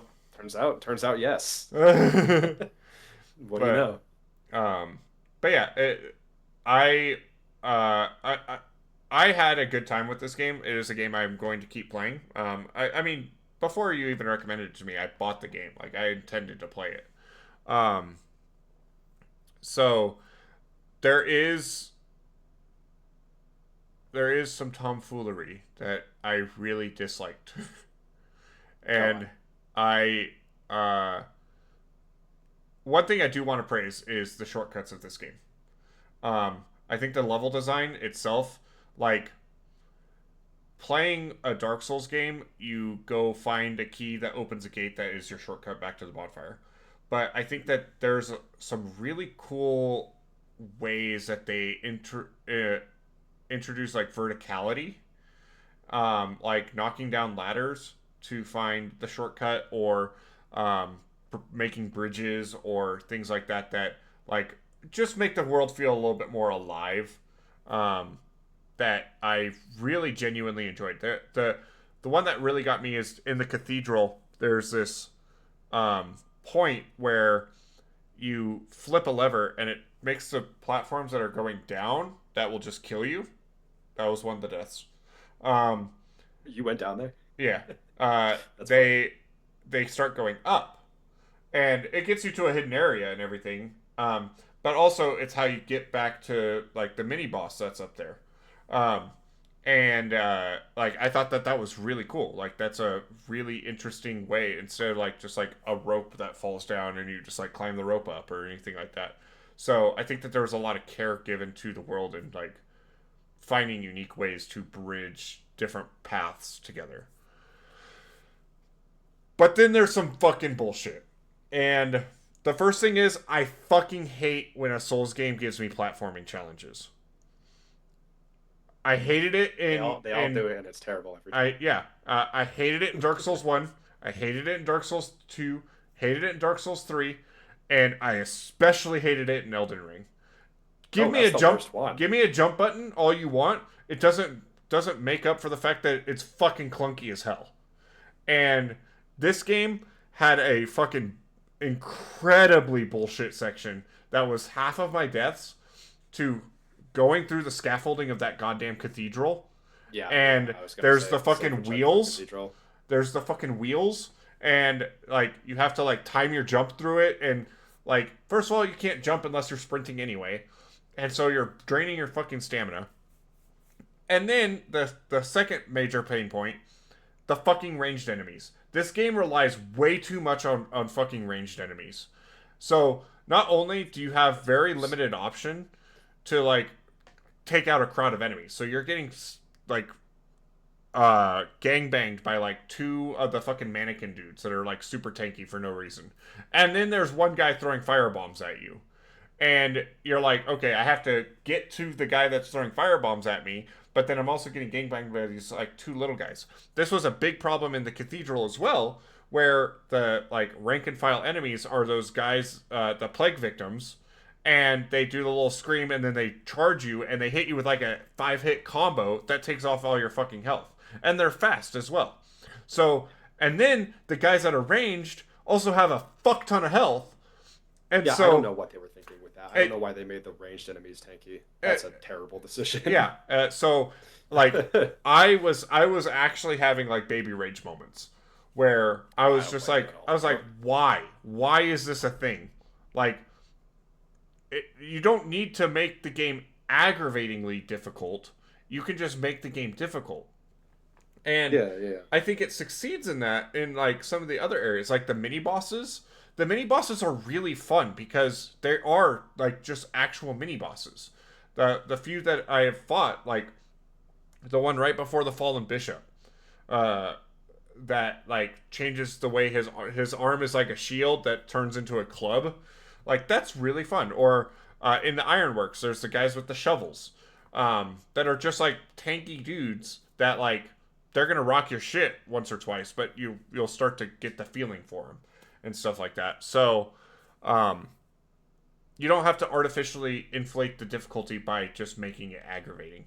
You know, Yeah. the area right before Fuego, the third boss, like the shortcut is to like go on the scaffolding again, scaffolding. Um, but there are two firebomb enemies that will just start throwing shit at you, and then there's also a mini boss down there, and it's just like it was it. I'm going in circles. It's aggravating. Um, I don't blame you at all. and it started to detract from the experience a little bit. Um, and I hope going forward, because I do intend to keep playing this game. I hope going forward that it is something that they either give us tools to deal with, or like something else. Because the reliance on, you have three enemy types in this game. You have your rank and file dude that like does a fuck ton of damage to you, but like he's melee. You have range dudes, and those make up about 80% of the enemies, but like equal parts. Like ranged enemies and rank and file. And then you have like the big behemoth dudes. And those guys are fun to fight. What happens is they throw like two rank and file enemies and then two fucking firebomb throwers in with this one behemoth guy. And there was this one point right before the ironworks where there's one guy with a wheel on his back, and he's charging me through all these like little corridors and everything, while also there's this one guy who's like popping around the corner and being like, here you go, here you go, here you go. Oh yeah. Anyway, I want you to know all of these places that you've described in detail on how it feels. I know exactly what you're talking about, and I'm just as annoyed. Like I know exactly what areas you're talking about every single time you've mentioned something. yeah. So um I had a great time with it. It was really fun. And you know, the point where you got me to is like a really good spot, because you know, I just killed the fallen archbishop, and as it's dying, which also was a really cool boss fight. Um, I love that. yeah, like the the first phase, like I became a master of it, and then like the second he like fucking rips himself open and the fucking little snake guy comes, I was like, what the fuck do you mean? Yeah, And the then designs in that game are super cool. yeah, yeah, and that is like a really big selling point for this is like the it was really fun to be in the world. Like the puppets are really cool. Like the areas are really cool. Um, just give me less fucking platforming and maybe turn a few of those firebomb or make the firebomb enemies die to one hit or something because Yeah. like it's out of control. It's out of control. Okay, so I will tell you that I don't believe there's any more platforming for the entire game. I think the San Frangelico Cathedral is the extent of it. Um, but for the ranged enemies, you're gonna have to use that Legion Arm. That's most of the time. That's how you deal with like big groups. Is you pick them apart one by one with the grapple, or like I would say the Legion Arm is more for exploration than it is for boss fights. Interesting. Okay. Interesting. Yeah, and I thought as well, like, maybe I just need to get good and start, like, perfect blocking the fucking ranged enemies. Um, but, yeah. It also doesn't help that the fucking firebomb enemies they do overheat damage. And so you get tagged by two of those, and then you lose, like, 3/4 of your health to overheat damage. So it's just like the other thing I did actually like is that the Estus, is like when you run out, like as if you're just being aggressive and like taking trades and stuff like that, the more you hit somebody, the more you regen and you get a new Estus. And it's like, that's cool. I like that. So, Yeah. um, like I said, I had a great time with it. I had a fantastic time playing it. I intend to keep playing it. Um, and depending on what you recommend to me this month, who knows, maybe I finish it this month. This month I don't have as much going on, and so I'll have more time to put into it.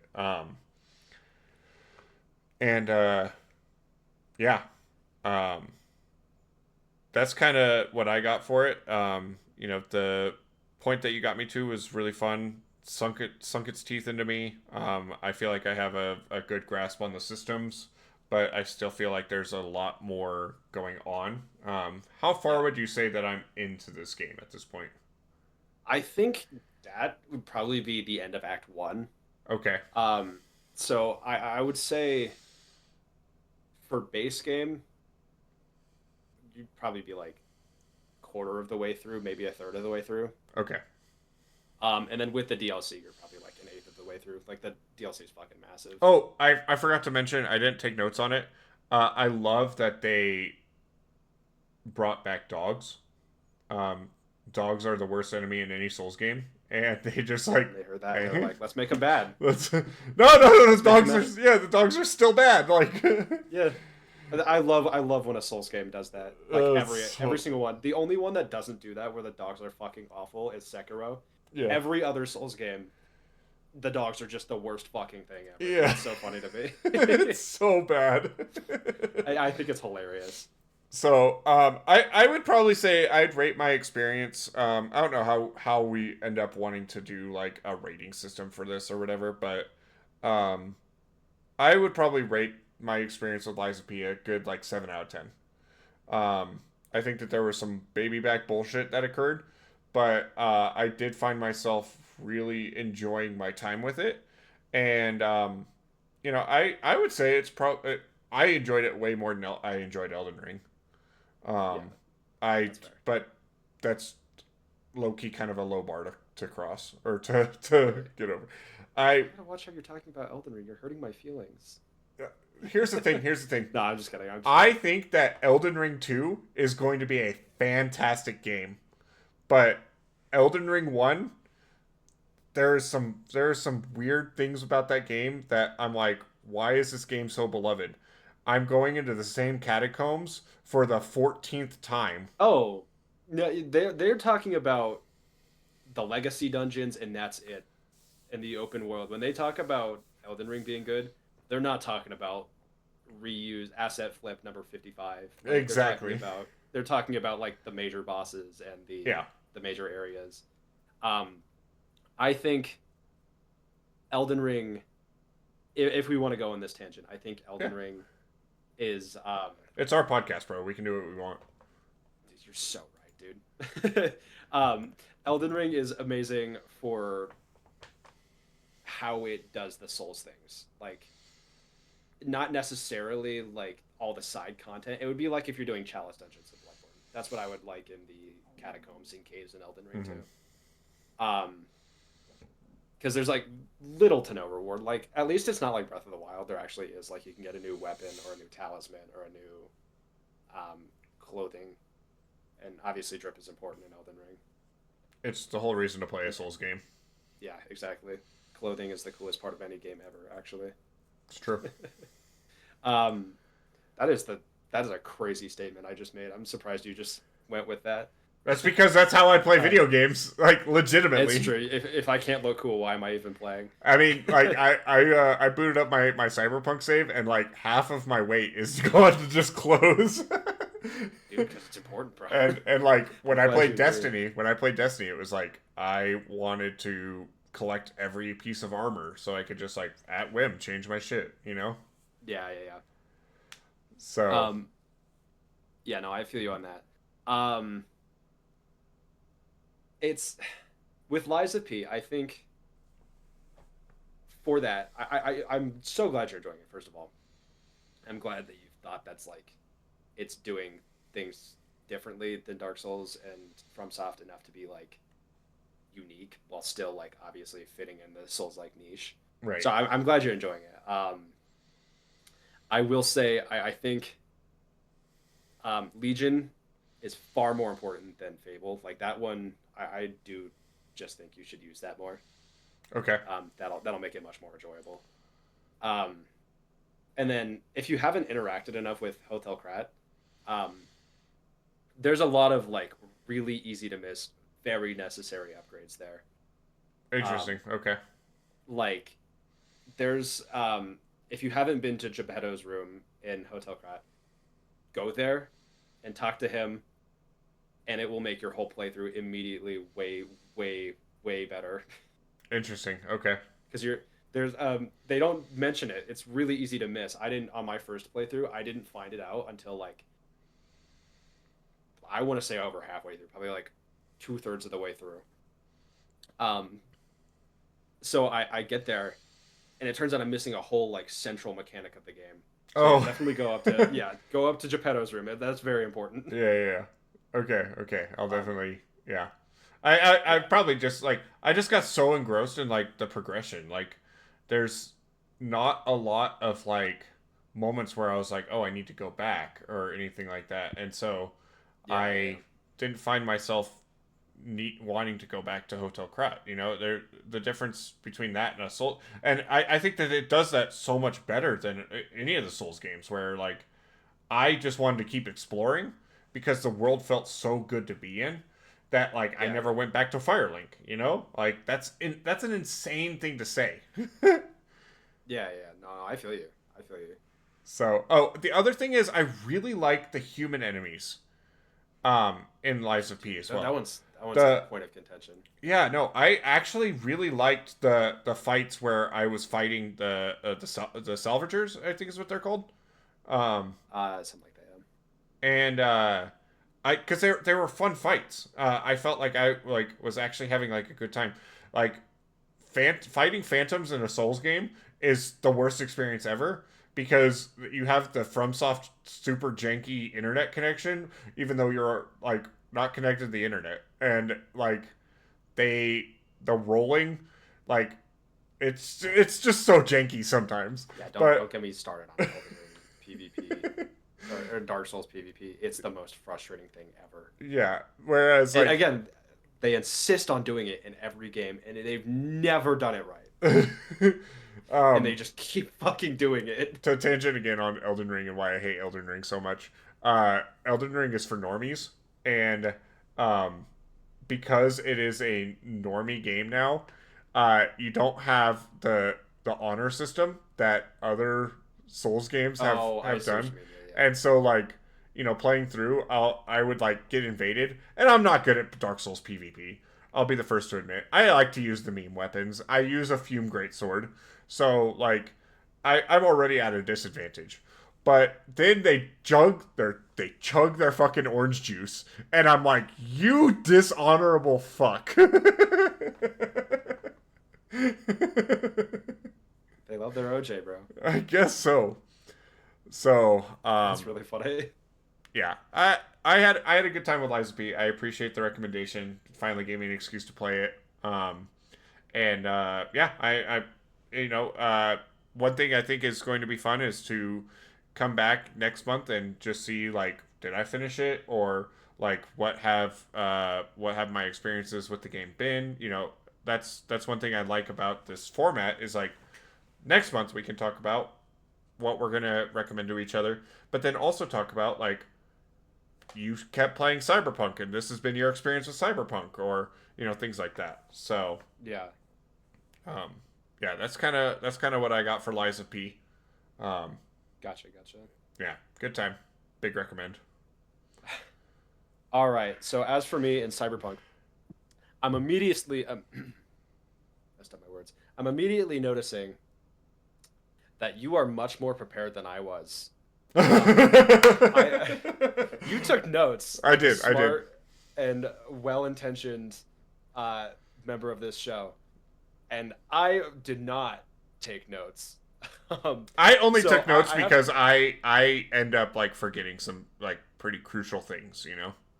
That's fair. I feel like I'm going to, and I'm regretting not taking notes. So next time I will take notes. Um, this is a learning moment for me. Um, but yeah, Cyberpunk, gotta say, really really cool. I knew going in that I liked the aesthetic of the game, Mm-hmm. like just like the super like gritty, real, but like also like distinctly unique, like future sci-fi setting. Mm-hmm. Super cool. Super like real take on what like a tech future world would look like. Um, and I realized playing Cyberpunk, that this is a great suggestion to pair with Liza P, because they both like what humanity is Mm-hmm. like a kind of prevailing theme in both of them. Right, right. And I don't know if that'll really show in Liza P for you until you get to the DLC, but humanity as like what it means to be human is really important in both games. So I'm like, fate kind of worked out Yeah. there. And I'm not far enough in the story of Cyberpunk to be able to say like for sure if that's like if it's like the overarching theme is like humanity as a whole. No, Um, no. I think the world of Cyberpunk, because Cyberpunk as a whole is based off of like its own IP. Like mhm. Cyberpunk 2077 is not the foundation for the IP. It's like The Witcher, where like uh, both made by the same company, but it was an existing IP that was then adapted into a video game. And so I think Yeah, that yeah. that is one of the themes is, you know, grappling what it is to be human, and like what makes a human kind of deal. Yeah, yeah. So I'm really like looking at this, and it's like a crazy, like a duality, sort of a yin and yang Yeah. situation. Um, are we too human, or are we not human enough? You know. Are we human or are we So dancer? what is that a reference to? Oh I know I should get this. I'm no. so sorry. It's a I'm so kill it's a sorry. killer song. Are I'm we so sorry, bro. human I don't. or are we dancer? Anyway, I should get this, and I don't. I'm sorry. that's okay. Anyway, okay. So, Cyberpunk. I love the aesthetic first and foremost. As an artist, I find it like really inspiring. And Mm-hmm. obviously, when you guys are watching this, you'll see the thumbnail. Um, I definitely had no shortage of inspiration for what to do on the cyberpunk side of the thumbnail. Um, which great as an artist, I love having inspiration, and cyberpunk just such a rich like aesthetic, world building, all of it is so cool. So that's excellent. Story so far has been awesome. I was not expecting Arasaka. I was not expecting us to immediately just witness what's his name? You know, Baru? Yeah, no, who this Arasaka guys. I was not Yeah, expecting to watch the son usurp the throne of Arasaka. yeah, That was really cool. Um, I noticed in that cutscene, Adam Smasher is just like fucking staring you down through the wall, and I Mm-hmm. wasn't sure if he actually Mm-hmm. saw us or not. Don't tell me if he does or not. But he was like just staring me down. I was like, is the Adam Smasher boss fight the first fight? And I was like, there's no way because he's important in Edge Runners. Obviously, I have a spoiler there. Well, Um, okay. Edge Runners takes place in a year before the events of 2077. but like he's an important enough role Yeah. in Edge Runners to be like, I feel like they wouldn't just write him off as the first boss, you know. Right. Um, but that was cool. I liked the emotional beats. I was not expecting. First of all, I was not expecting. Why am I blanking his name? Johnny Silverhand. I was not expecting him to be a terrorist. First and foremost. Right. You're like, this is Keanu Reeves. Yeah, it's Keanu Reeves, and like in the trailer where he goes like, "Wake the fuck up, samurai." I was not expecting him to be like. I was expecting him to be like the cool uncle of the group. Right. And in a way, he kind of is, in how he acts. Only how he acts, not like the role he takes. Um, but like, I was not expecting him to be a morally gray terrorist. Um, so that was cool. I was not expecting him also to not be like real in the world. Like I was expecting him to be Like your teammate. you were there. Yeah. I was. He was expecting supposed to be him your like, Jackie Wells. yeah, exactly. Um, he. I was expecting like his introduction to be like he comes in and shoots a bunch of guys and saves you or something instead of you inheriting the neurochip. And he tries to kill you. He tries to kill you. He tries to make you kill yourself. Yeah. Right? Isn't that like, yeah? He tries to bash your head against the window. Yeah, and it's like an immediately like a really like interesting look on humanity. Like, is it what does it mean to be human if you're taking over somebody else? That's Shipathesius, I think. Would Exactly. Yeah. If you're slowly enveloping somebody's conscious and somehow you're not real, and then the person you're taking over is also gone, who even are you? So I think that's really interesting, and I haven't gotten far enough in the game again to like really see that play out. Mm-hmm. But I am really fascinated by that. How far did you get into the story? I the heist was the last major quest I did, and then Okay. I went around and looked for cool clothes and That is when the game really opens up because up to the heist you're kind of stuck in that one area, and then after the heist, like all of Night City is yours to fuck around in. Yeah. So I finished that. Did not expect Jackie Wells to die so unceremoniously. Right? Like he just kind of like just dies. Yeah. I was expecting it to be like a big noble sacrifice because he was hyping it up the whole time. I was like, oh, he's gonna die because he's hyping it up. We want to be some big shot. What are they called? Are they called Edge Runners, or is that like one specific sect? That's one specific set. Yeah. Gotcha. Whatever. We want to go out as legends. Right. It's his whole thing, and then he just kind of dies unknown and like no name. I found that like really interesting because then it gives us something to work for. Is because we don't want to. We want to make. What background? What background did you go with? I took Corpo. Okay. So that one's really fun because like, the whole background is like Jackie, but like he's kind of from the dirt, and you're a big Corpo guy. Duality. And so, but like you've been friends forever, so it transcends like the cultural divide that is like being like top brass versus like some street kid. Exactly. And so like it almost has even more of an impact because like you're introduced to this kid as like he's been your best friend for years, and he's like helped pick you up after you're fired from your corpo gig and stuff like that. Yeah. So I found that like really interesting. I did like the dynamic between V and Jackie. I'm surprised that like this might just be because like the last major story game I played was Elden Ring and it had a character customizer. But the way that one works is it like keeps your character unimpactful. Like the actions are impactful, but the character itself has like no motivations, and like the character is you, right?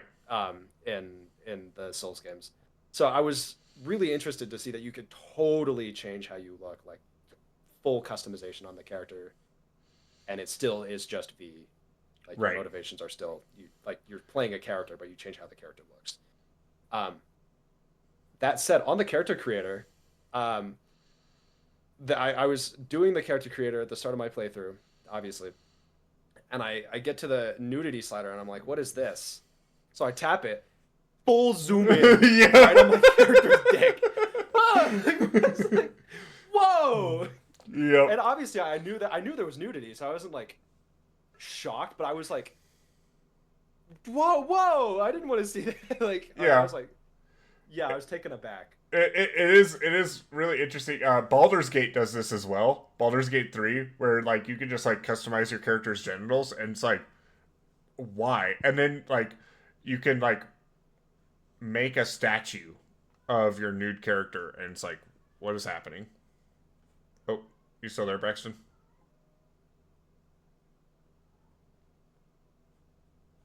Oh no. Oh, we're good. We're good. You're Are we back. good? We're good. Okay. Whew.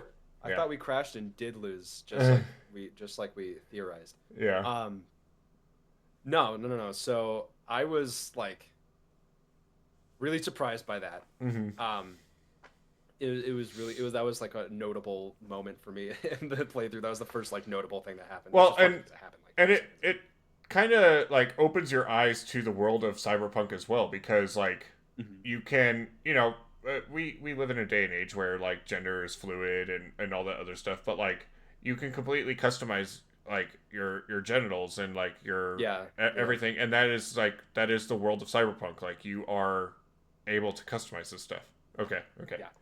All right. So that was what I was segueing to is that I really, really am fascinated with how it handles nudity in the game. Mm-hmm.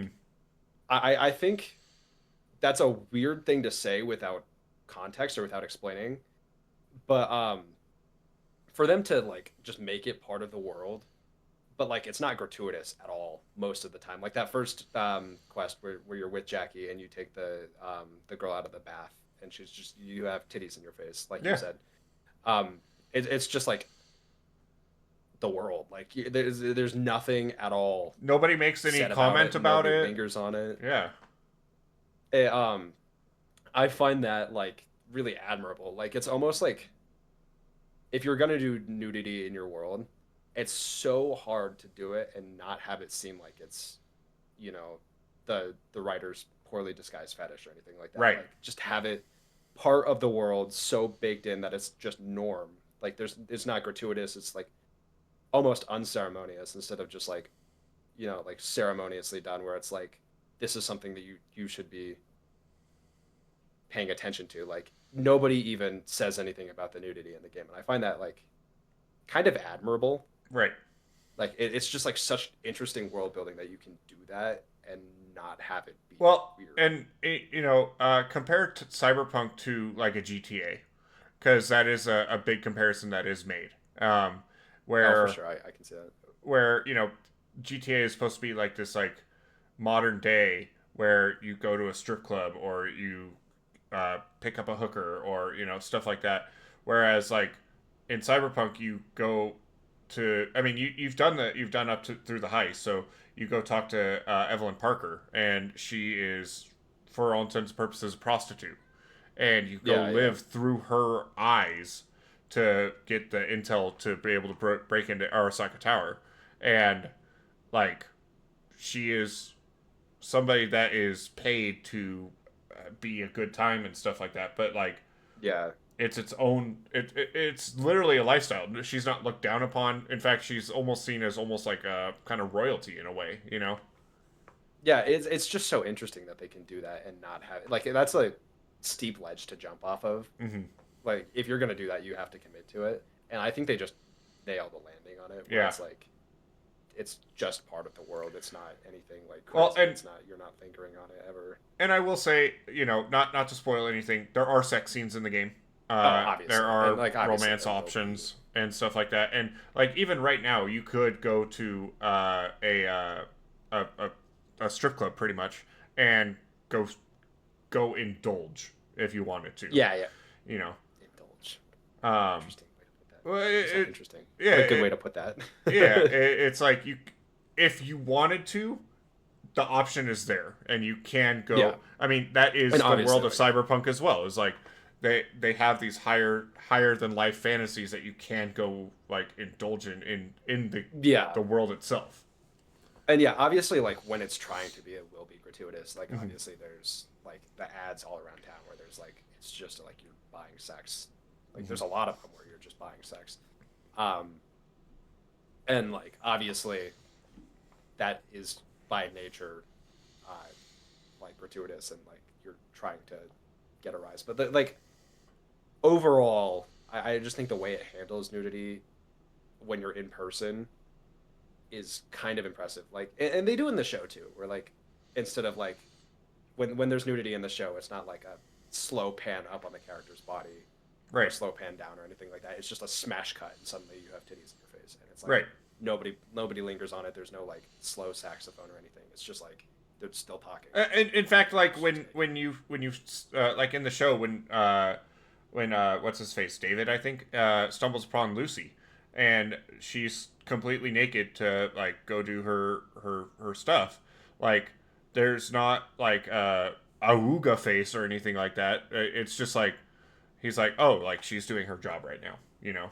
Yeah, yeah, exactly. And I think it's really admirable. We've talked about naked characters for way too long here, but I just long story short, I think it's really admirable the way they handle it in the show Mm-hmm. and the game without it being like in the world in general is what I should say. It's not overdone and it's not like trying to be like overly risque or anything like Right. that. I think that's cool. Um, the world itself, I was already talking about this. I love Midnight City's like aesthetic. It's way more detailed than I thought. Like there's so much Mm-hmm. verticality to it, Yeah. and there's like I barely explored it. Like I want to say I was like I heading into the game, I kind of went straight to the heist Right. because I was so overwhelmed. I didn't want to like mess up any of the main quest stuff. So I think on replay it'll be much more fun, and I will get to replay because I'm enjoying the game. Um, I think it'll be much more enjoyable where I like know what like how the game works enough that I can play around with what I'm supposed to do and what I'm not supposed to do. Because I think right now I'm kind of scared of like accidentally messing something up and getting it worse Mm-hmm. than I want it to be. So yeah, I went straight to the heist before I did like any of the side content, and it's super still like well paced. Like even if you just go straight to the heist, obviously Yeah. I feel like that's probably one of the earliest. That's the earliest major quest in the game. Right. And it's still like well paced. I probably got there around like 2 hours in. I want to say something like that. Mm-hmm. Um, and I don't know. I really like it. I'm a little bit overwhelmed still. I think that'll come with time, obviously. I mean, like the thing Um, is, I've played through the game 4 or 5 times at this point, and like there are still systems that like I have seldom touched, like quick hacks, for example. You know, there's a system in yeah, Cyberpunk where you hold down tab, or I don't know how it is on controller, but I think it's long you trigger. you slow down time, you can look around, and then you can like use your neuro chips to like hack into other things. So you can like hack into a camera and like look through the camera and stuff like that. And it's really Yeah, cool, but there's like so much depth to it, and you can use it as combat stuff as well. And yeah, it's something that like Zach, my podcast partner on SCPod, like that's how he plays. He's just a fucking technomancer, and he just like sets somebody on fire, and oh, your face cam froze again. oh yeah, um, but he just, like sets somebody on fire with their mind and just fire and forget. You know, it's crazy. Yeah, yeah. No, I will say the combat super in depth. I was not expecting it to be that way. I thought it was going to be like GTA where you just shoot somebody. Mm-hmm. So I think that's the thing I was most surprised by and impressed by, and I'm looking forward to discovering more. Is that the combat is so in depth. Um, right now I'm trying to do like a melee build, and sometimes I'll use the pistol. Like I like the rich corporate assassin. That's why I did Corpo. So I Yeah. was like, I want to wear a tux and kill people with my pistol, and then pull out my katana and Well, smash the fuck out of them. and that's so fun because like they actually reward you for doing melee stuff. Like you can get like bullet resistance and stuff like that. Because like if you tried to play like Fallout is like the best alternative that I can think of. Is like if you try to play a melee build, like you have to dope yourself up on a bunch of drugs, build a bunch of damage resistance because you're gonna get shot 18 times in the head before you even get to somebody. But in this game, Yeah, like you can play as a katana guy and just run at somebody and like dodge bullets and stuff like that and like yeah, live that like Matrix lifestyle. it's super cool because I much prefer melee build in shooting campaigns at all. The only shooting campaign I've ever played that I like really enjoyed was Titanfall 2. Goated. And because it's like it does something good with the shooting mechanic. Like it's not just shooting; you're not just walking around shooting the gun. I'm really, really impressed with the fact that there's so many options for combat in Cyberpunk. Yeah. So I'm really enjoying the combat. I will say the parrying, I want to play it exactly like I play Lies of P or Sekiro. Yeah.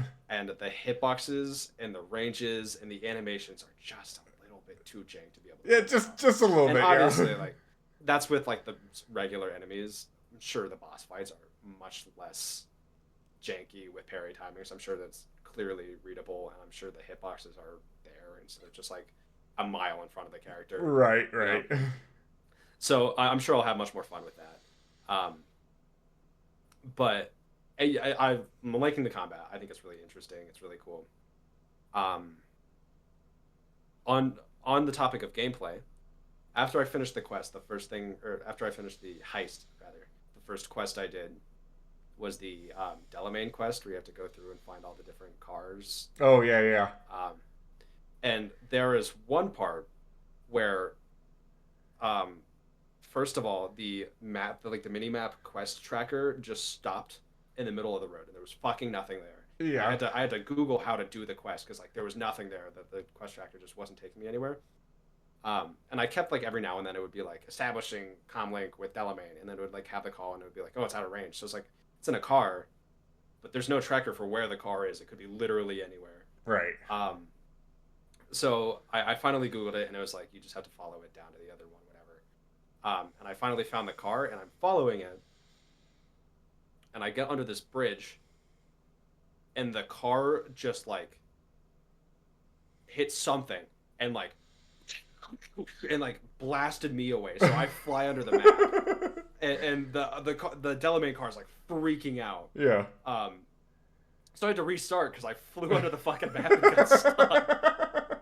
It's like, what just happened? So I go again, and I found out why this was happening, by the way. So I go again, and this time the Delamain car freaks out again, and it just gets stuck under the map. So I do all the combat for that area, and then I'm like trying to touch the Delamain car to like get in. I think that was one where you had to get in the car, and I can't because it's under the ground. Right. Right. And I can see the outline for the car under the ground. I'm like, well, fuck. What do I do? So I'm looking at this, and I'm thinking maybe the console Cyberpunk was less fixed than the PC, because I know when the game launched, people were all saying like super buggy, Right. and then they fixed it over time, and now it's like a super beloved game, and that makes sense. And I like encountering a bug. Like I sent you the clip. If we can play the clip here, or if you just want to see it. Oh yeah. I'll play it right exactly here, right. and then that way I can I know exactly when to put it in. Yeah. I also liked that was a Portal reference, that specific Delamain card. Yeah. I like that. All right, I'm watching it right now. So I think the bugs are, Was it worth it? Wait, funny. hang I'm on, not gonna hang on. complain too much. On a scale from 1 to Because 6, I'll cut this part out and put. I'd say I'm sitting at a strong 6. I guess we both know what's going to happen next. Delamain misses you. I'm here to shut you down. Your specimen has been processed, and we are now ready to begin the test proper. Really appreciate it if you didn't make this difficult. I have a surprise waiting for you after this next test. Oh. Spoil the surprise, so I'll just Right? give Like, you what the fuck even happened? I do know what happened now. Like, it was a pretty brutal glitch. Yeah. So what happened there, I found out um, through my rigorous testing of 3 tries of the car freaking out and then flying onto the map, or me flying onto the map, was that the car, you're following the route of the car, but if you bump the car at all, it messes up the route. But since it's like glued to that route, it's going to rubber band at some point. So if you mess up the trajectory, it's going to bounce back eventually. And because the car stops right there and it's off track, it's just gonna freak out. And since I was touching the car so much, it just flung me under the map, or the car got flung under the map. So I had I had to restart 2 different times on that. Yeah. Before I wisened up to the fact that touching the car is a bad idea. And you could say that's part of the game's design. Like, no, you don't want to crash into Delamain because it's a sentient car. It's gonna fuck you up, by breaking your game. Like, obviously that wasn't intentional, but there's a way you could explain it as the car just like showing you the karma of your actions. But I thought that was really funny. I just want to point it out that I have already encountered a bug. Yeah. Like That's really major interesting, bug. because I've played this game a lot, and I don't think I've come across anything that game breaking ever. Well, that gives me hope that I find some more like really funny stuff. I wanna preface this by saying I think the bugs in games are fucking hilarious every single time. I think it would take a lot for me to encounter something like that and not laugh really hard when it happens, because like, unless I'm like 40 minutes into a really like demanding quest and all of a sudden that happens and I have to restart the whole thing, Right. I'll be pissed then. But like, if I'm losing 5-10 minutes, it's no big deal, especially for something as funny as that. But I do want to say that I have encountered that, and I think that's probably just because I'm playing on my Xbox. Yeah, from what I know, because you're playing on Xbox One, right? Series S or X, but Is that like the PS5 equivalent? yeah, it's Oh, Xbox, okay, okay. I thought it was past gen, because I know that like the game has received a bunch of optimization and stuff, but it might be that consoles were kind of left behind. I know that it got like a huge patch to like for PS5 Pro, and it's like one of the prettiest games on PS5 Pro now, but I don't know how it is with Xbox. It looks pretty good. It looks good. I mean, Xbox can still do ray tracing and all that just fine. I think Xbox is the performance console to the PS5's visual mode console. Oh yeah. You have graphics mode and performance mode, but that's not going to change the fact that there's a bug. Yeah. That's just a programming thing. That's not really the hardware's fault.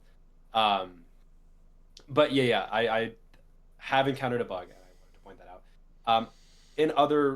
In other things that I've experienced with the game, I've talked about gameplay. I've talked about the world.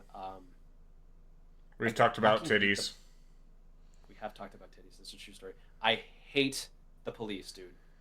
Oh, I feel yeah, like yeah. they're so much worse than GTA, and maybe it's Yeah. just because that like I haven't figured out how they work fully yet, like what I'm doing to make them mad. But it feels like every now and then I'll just be driving and like, do they get mad at you for speeding? No, I mean sometimes they have like moments where you're driving and then like you'll just aggro something. It's that whole like I think Skyrim was the one that patented it, is like random encounters and stuff like that. And so like you'll be driving and like randomly like the police are just like, "Hey, you've done bad things in your past.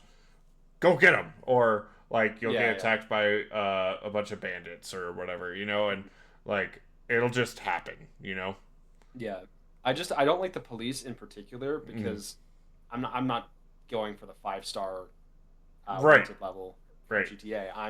I just want to get away from them so I can go back to doing what I was doing. Yeah. And it's just like as unnecessary time to what I was doing. Right. And when it's unnecessary time with something like a quest or something, an unexpected thing that I'm suddenly doing, that's fine. But when it's just like there and it's like what I'm sinking my time into is just getting away from the police, it's a little bit more annoying. So that I don't know if that'll ever not get on my nerves. Maybe I'll figure out how the police work better, and then it'll be less. Are annoying for me. you manually driving between locations as well? Yeah. Okay. So sometimes like, maybe you hit somebody on the sidewalk or something like that, or like you damage another car or something like that, and that will be enough to trigger the police. Versus like for the most part now, I don't necessarily like driving in Cyberpunk that much, so I usually just turn on like the auto mode, and then just like turn it on photo mode, and I just like sit back and I'm like, wow, this game's pretty as hell. You can admire the scenery and doom scroll at the same time. Exactly. Maybe I should do that. Listen to the radio, listen to the killer fucking soundtrack. Yeah.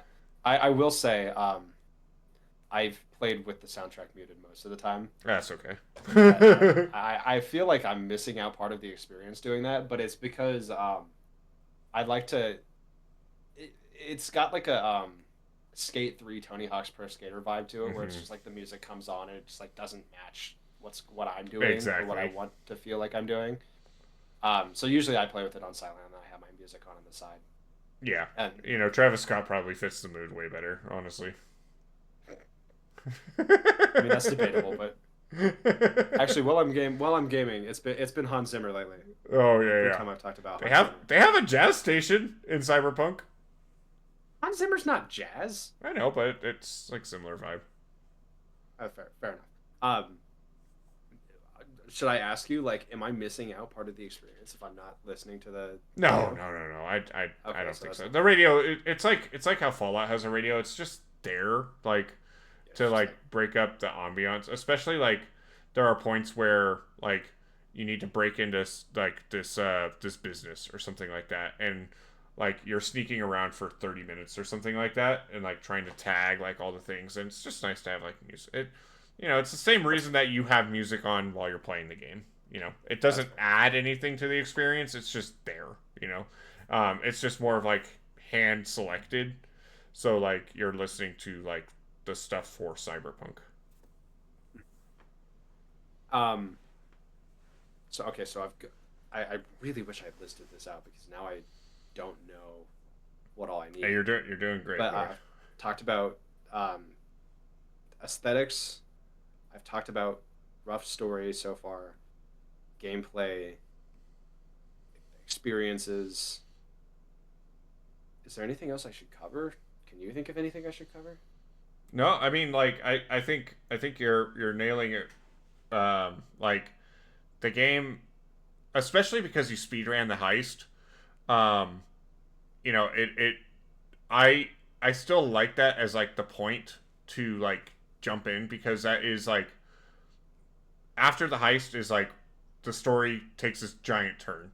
You find out that the characters are mortal. Jackie Wells will die. You find out about Johnny Silverhand and everything about him. You find what's it called? Heaven, or the bar. So you go there, and that's like a big thing in both Edge Runners and in 2077. And the game opens up. It's this huge game. But then also you have like two like very parallel missions going right next to each other up to the heist.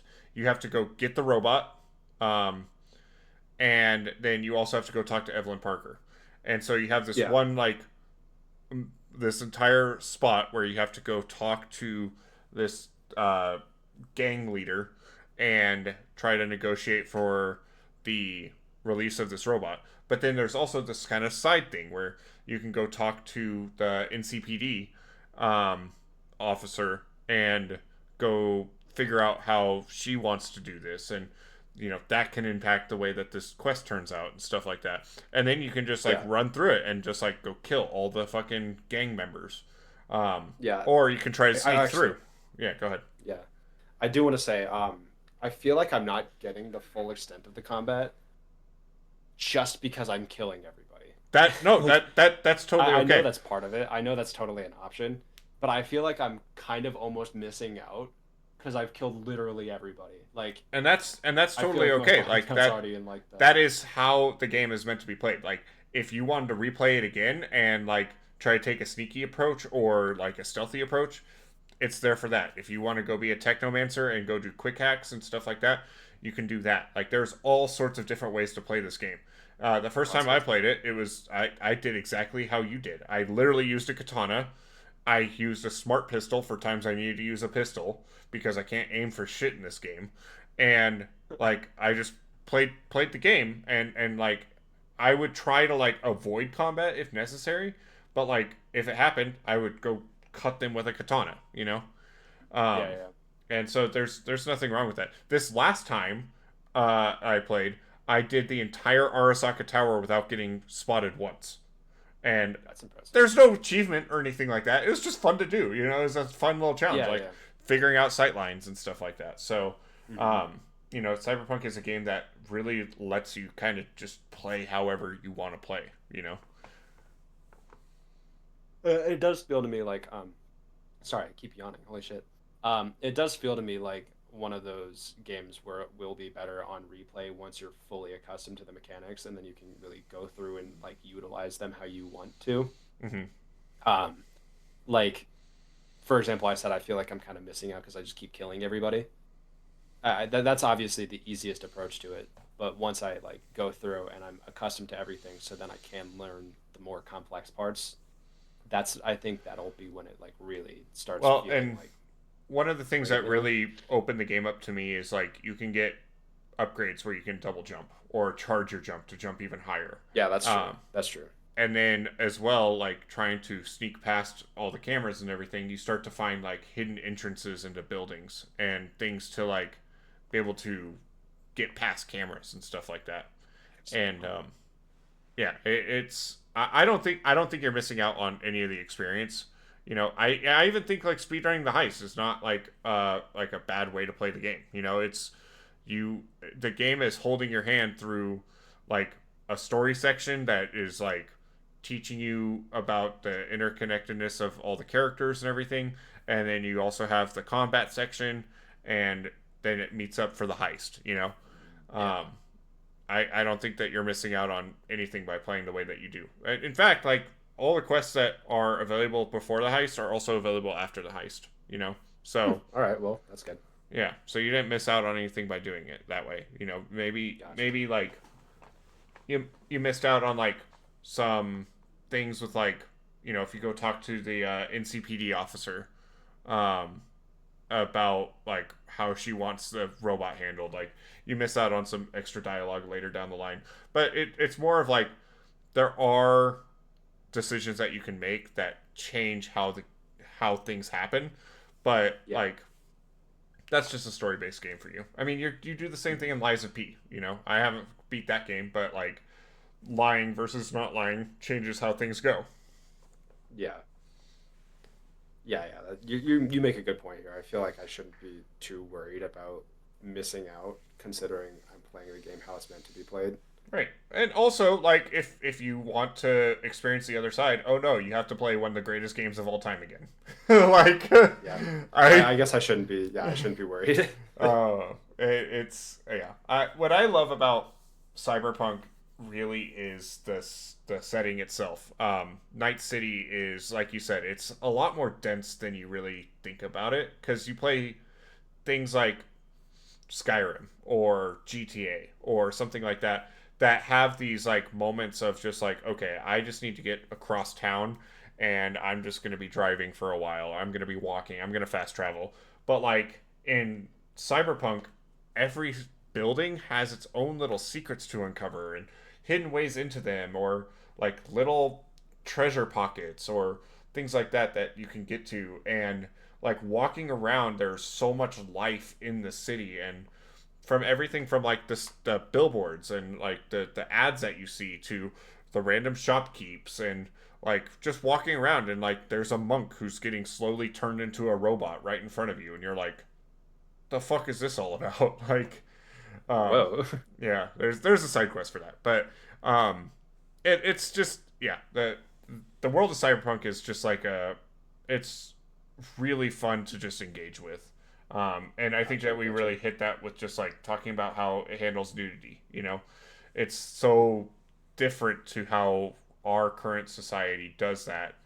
That like you know it makes you wonder what other things are happening in the world of cyberpunk that like our society is like different with.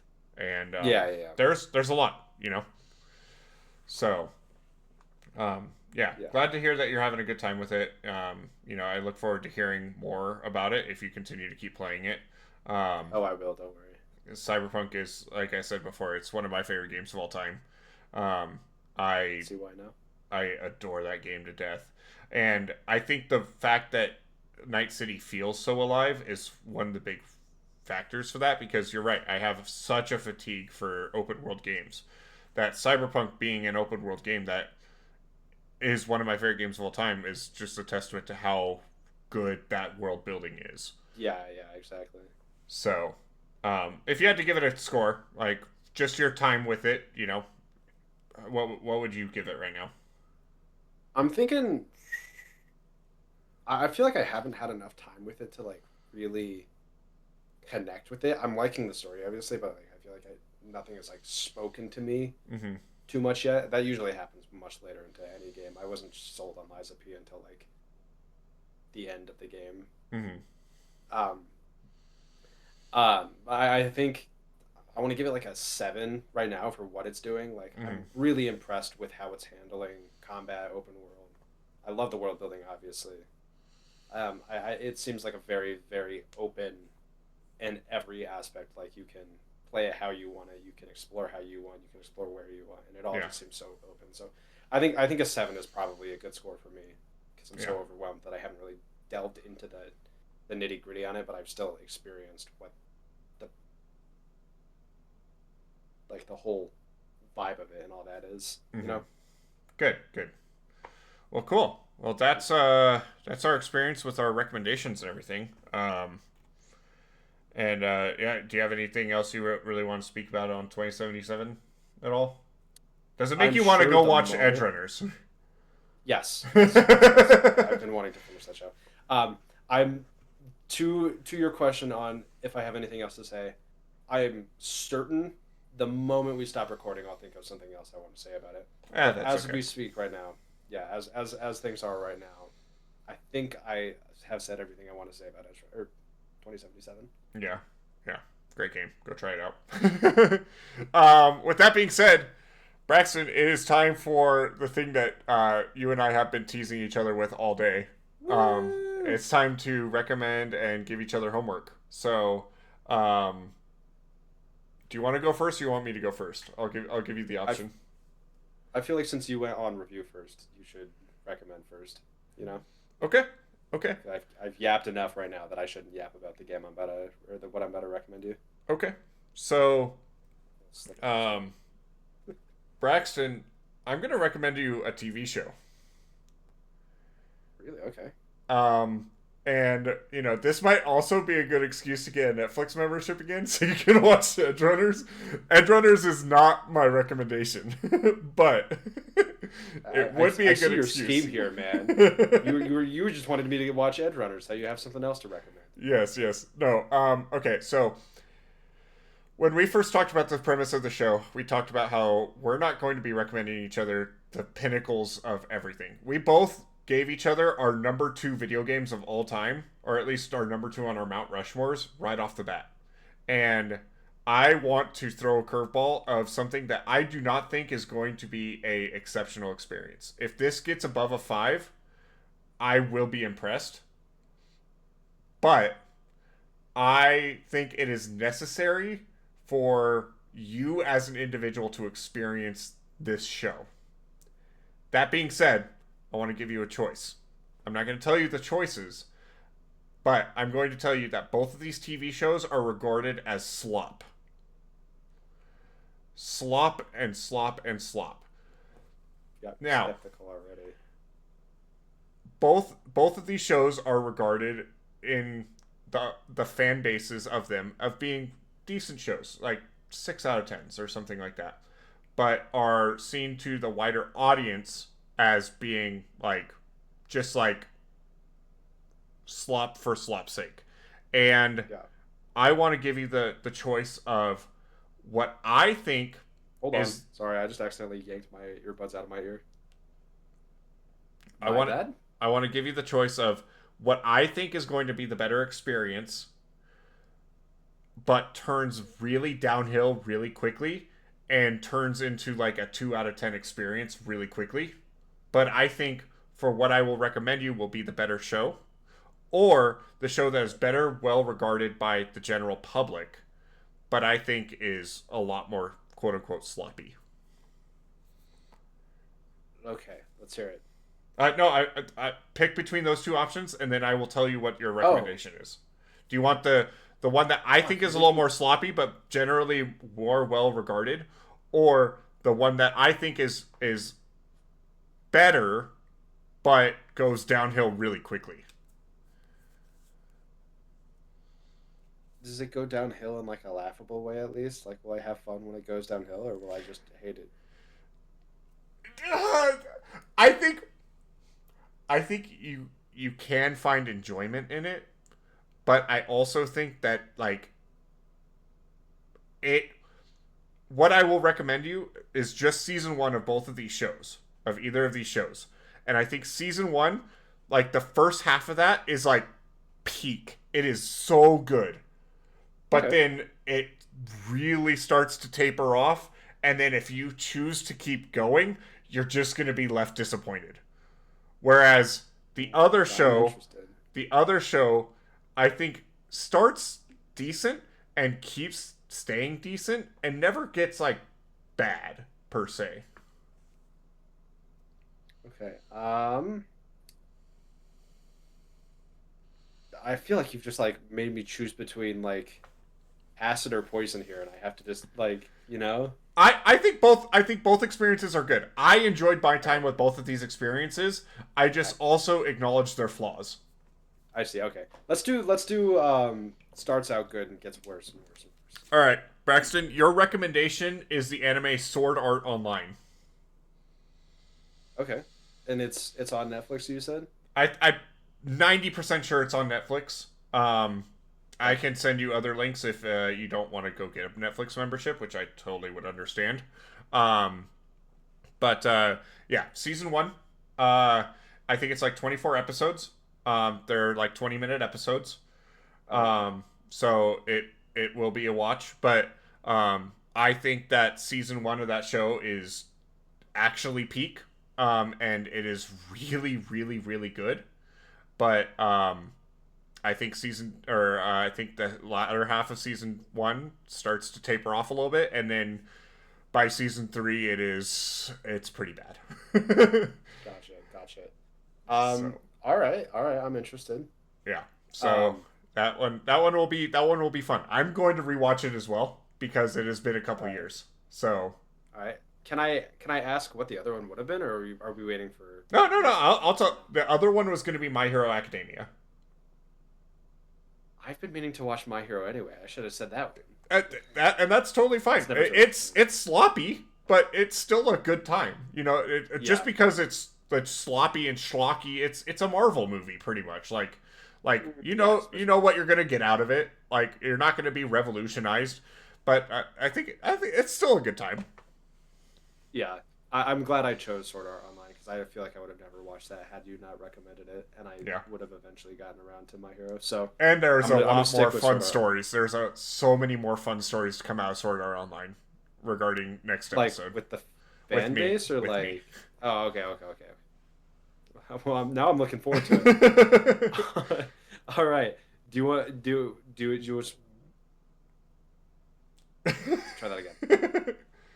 Do you just want me to just outright tell you, or do you want like some You practice can on this, or you can have a build up. You do whatever you want to do, brother. All right. So I wanted you to play like a shorter game this time. I'm still gonna give you a game. Okay. I don't plan on doing this as much moving forward, but I feel like this one I do want you to do. But the reason I want you to play a shorter game as opposed to another like Lies of P is because I don't want to like swamp your schedule. Like if you're gonna play Lies of P still and another game, and you're still playing Minecraft and you're still working full time, like it's And I don't want to Cyberpunk. do that for you. Yeah, exactly. You're playing your games that you want to play on top of the game that I have you playing, and on top of the game that I had you playing. I feel like it'll quickly, be like homework instead of fun. So I'm gonna give you a shorter experience. I want you to play this game called Slay the Princess. Slay the Princess. Have you heard of it? I have not. Okay, so it's a pretty short indie game. I would say probably like 5 hours, and I don't think there's much room for like to be longer than 5 hours to at least be your first playthrough and like see what there is to see. Um, it's a really really fascinating game. So I watched it. I watched a playthrough. I never played it myself. Hmm. But I saw Markiplier play it, and then I put my friend onto it, and he really enjoyed it. Um, so it's a really interesting, like very very insightful, kind of poetic style of a game. It's a s- w- you choose the dialogue. It's like a dialogue driven game. Sort Yeah. of. I know there's a genre that's called, but I don't know what it is. So you're moving forward just by choosing a dialogue box. Um, it's kind of like a psychological horror almost. A lot of choice. I don't feel like you're gonna miss out at any point. Um, and it's got like really really good music. Like I've been listening to the soundtrack a lot lately. Um, it's great music. There's times where it's horrible to like zone out to, because every now and then the music gets like really fucking weird and like kind of scary. You Hmm. know, like the kind of music I wouldn't be listening to in my dark evil basement. You know, like I could listen to this fine until it's I'm alone in the dark or whatever. like Right, right. you know, but a lot of it is really really relaxing music, like super peaceful. It's really pretty. So the music's good. I want to hear your thoughts on that, and also just like I want to see your analysis on how it conducts story, because it's really interesting, and you're not gonna the story changes tremendously based on like your interpretation of the story is going to change tremendously based on how you play it. Yeah. So I just want you to give it one full run through, Okay. um, and that I struggle to explain this without like spoiling the gameplay loop. But I think you should know. There's an ending, and then there's the ending with the credits, I believe. And you're gonna want to get to the ending with the credits, not just the ending. Okay. Okay. And that'll just happen if you keep playing. So, Okay. um, it's a slight fake out. You'll see what I mean. You'll see what I mean. Yeah, yeah. But yeah, I'm looking forward to seeing how you feel about this game. Yeah, no, I'm excited. This looks sick, and you're right. This was a curveball. You told me it was Yeah, going to be a seriously. complete curveball, and I mean, same. I told you Anything there we've was talked something. about at all. Yeah, but we both have never talked about each other's recommendation ever. So, Yeah, yeah. yeah, no, this should be a good time. So, episode 3 will be Sword How Art the fuck am I Online gonna do a versus thumbnail for this? Slay the Princess. This is gonna be a fascinating thumbnail. To anybody watching, wish me luck on this one. This is gonna be tough. Oh, all right. Well, that only leaves one last thing on the docket, and that is to plug ourselves. Braxton, what do you want to plug? All right, so last time I only plugged one thing, and then I immediately realized that was stupid.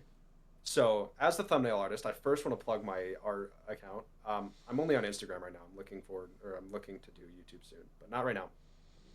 If you want to see more of my art, I post art for Caleb's SCPod as well. So there's plenty of art coming out, and then you'll see the thumbnails for this show as well. That'll be at Brack Does Art on Instagram. That's BRAKK Does Art on Instagram. And that's right below me, so obviously you can see that. Um, Also, check out my main account, just because I like the idea of a lot of followers, because I can be super mysterious that way. You know, like people are like, why do you have so many followers? You're only following 200 people. What is this? And I'll be like, yeah, I'm just mysterious and cool like that. So so help me out. But that's the only stuff I want to plug for me though. That's what are your plugs, Colin? So you can find me on Twitter and Instagram at Calica1738. And then also on this YouTube channel at Calica, where the Friendly Fire podcast comes out on, as well as my weekly content. I do all sorts of stuff on this channel now. Music reviews, touching grass. Still do Yu-Gi-Oh stuff. I actually have some fun ideas coming out that I really want to do. So stay tuned to those. I try to put those out every Wednesday. So and then as well, Friendly Fire Podcast every first of the month.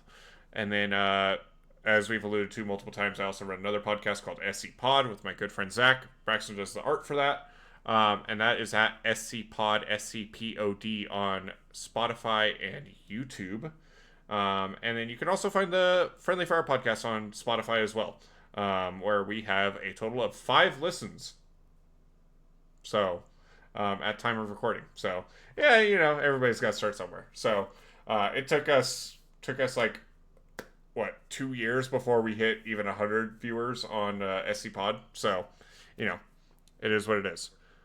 But yeah, that's episode 2, and what a banger it was. We got a total runtime of 2:45, and Goodness gracious, bro. Yeah, great time. Looking forward to the next episode, and yeah, we'll see you then. Anything else you want to say, Brack? Bye, guys. All right.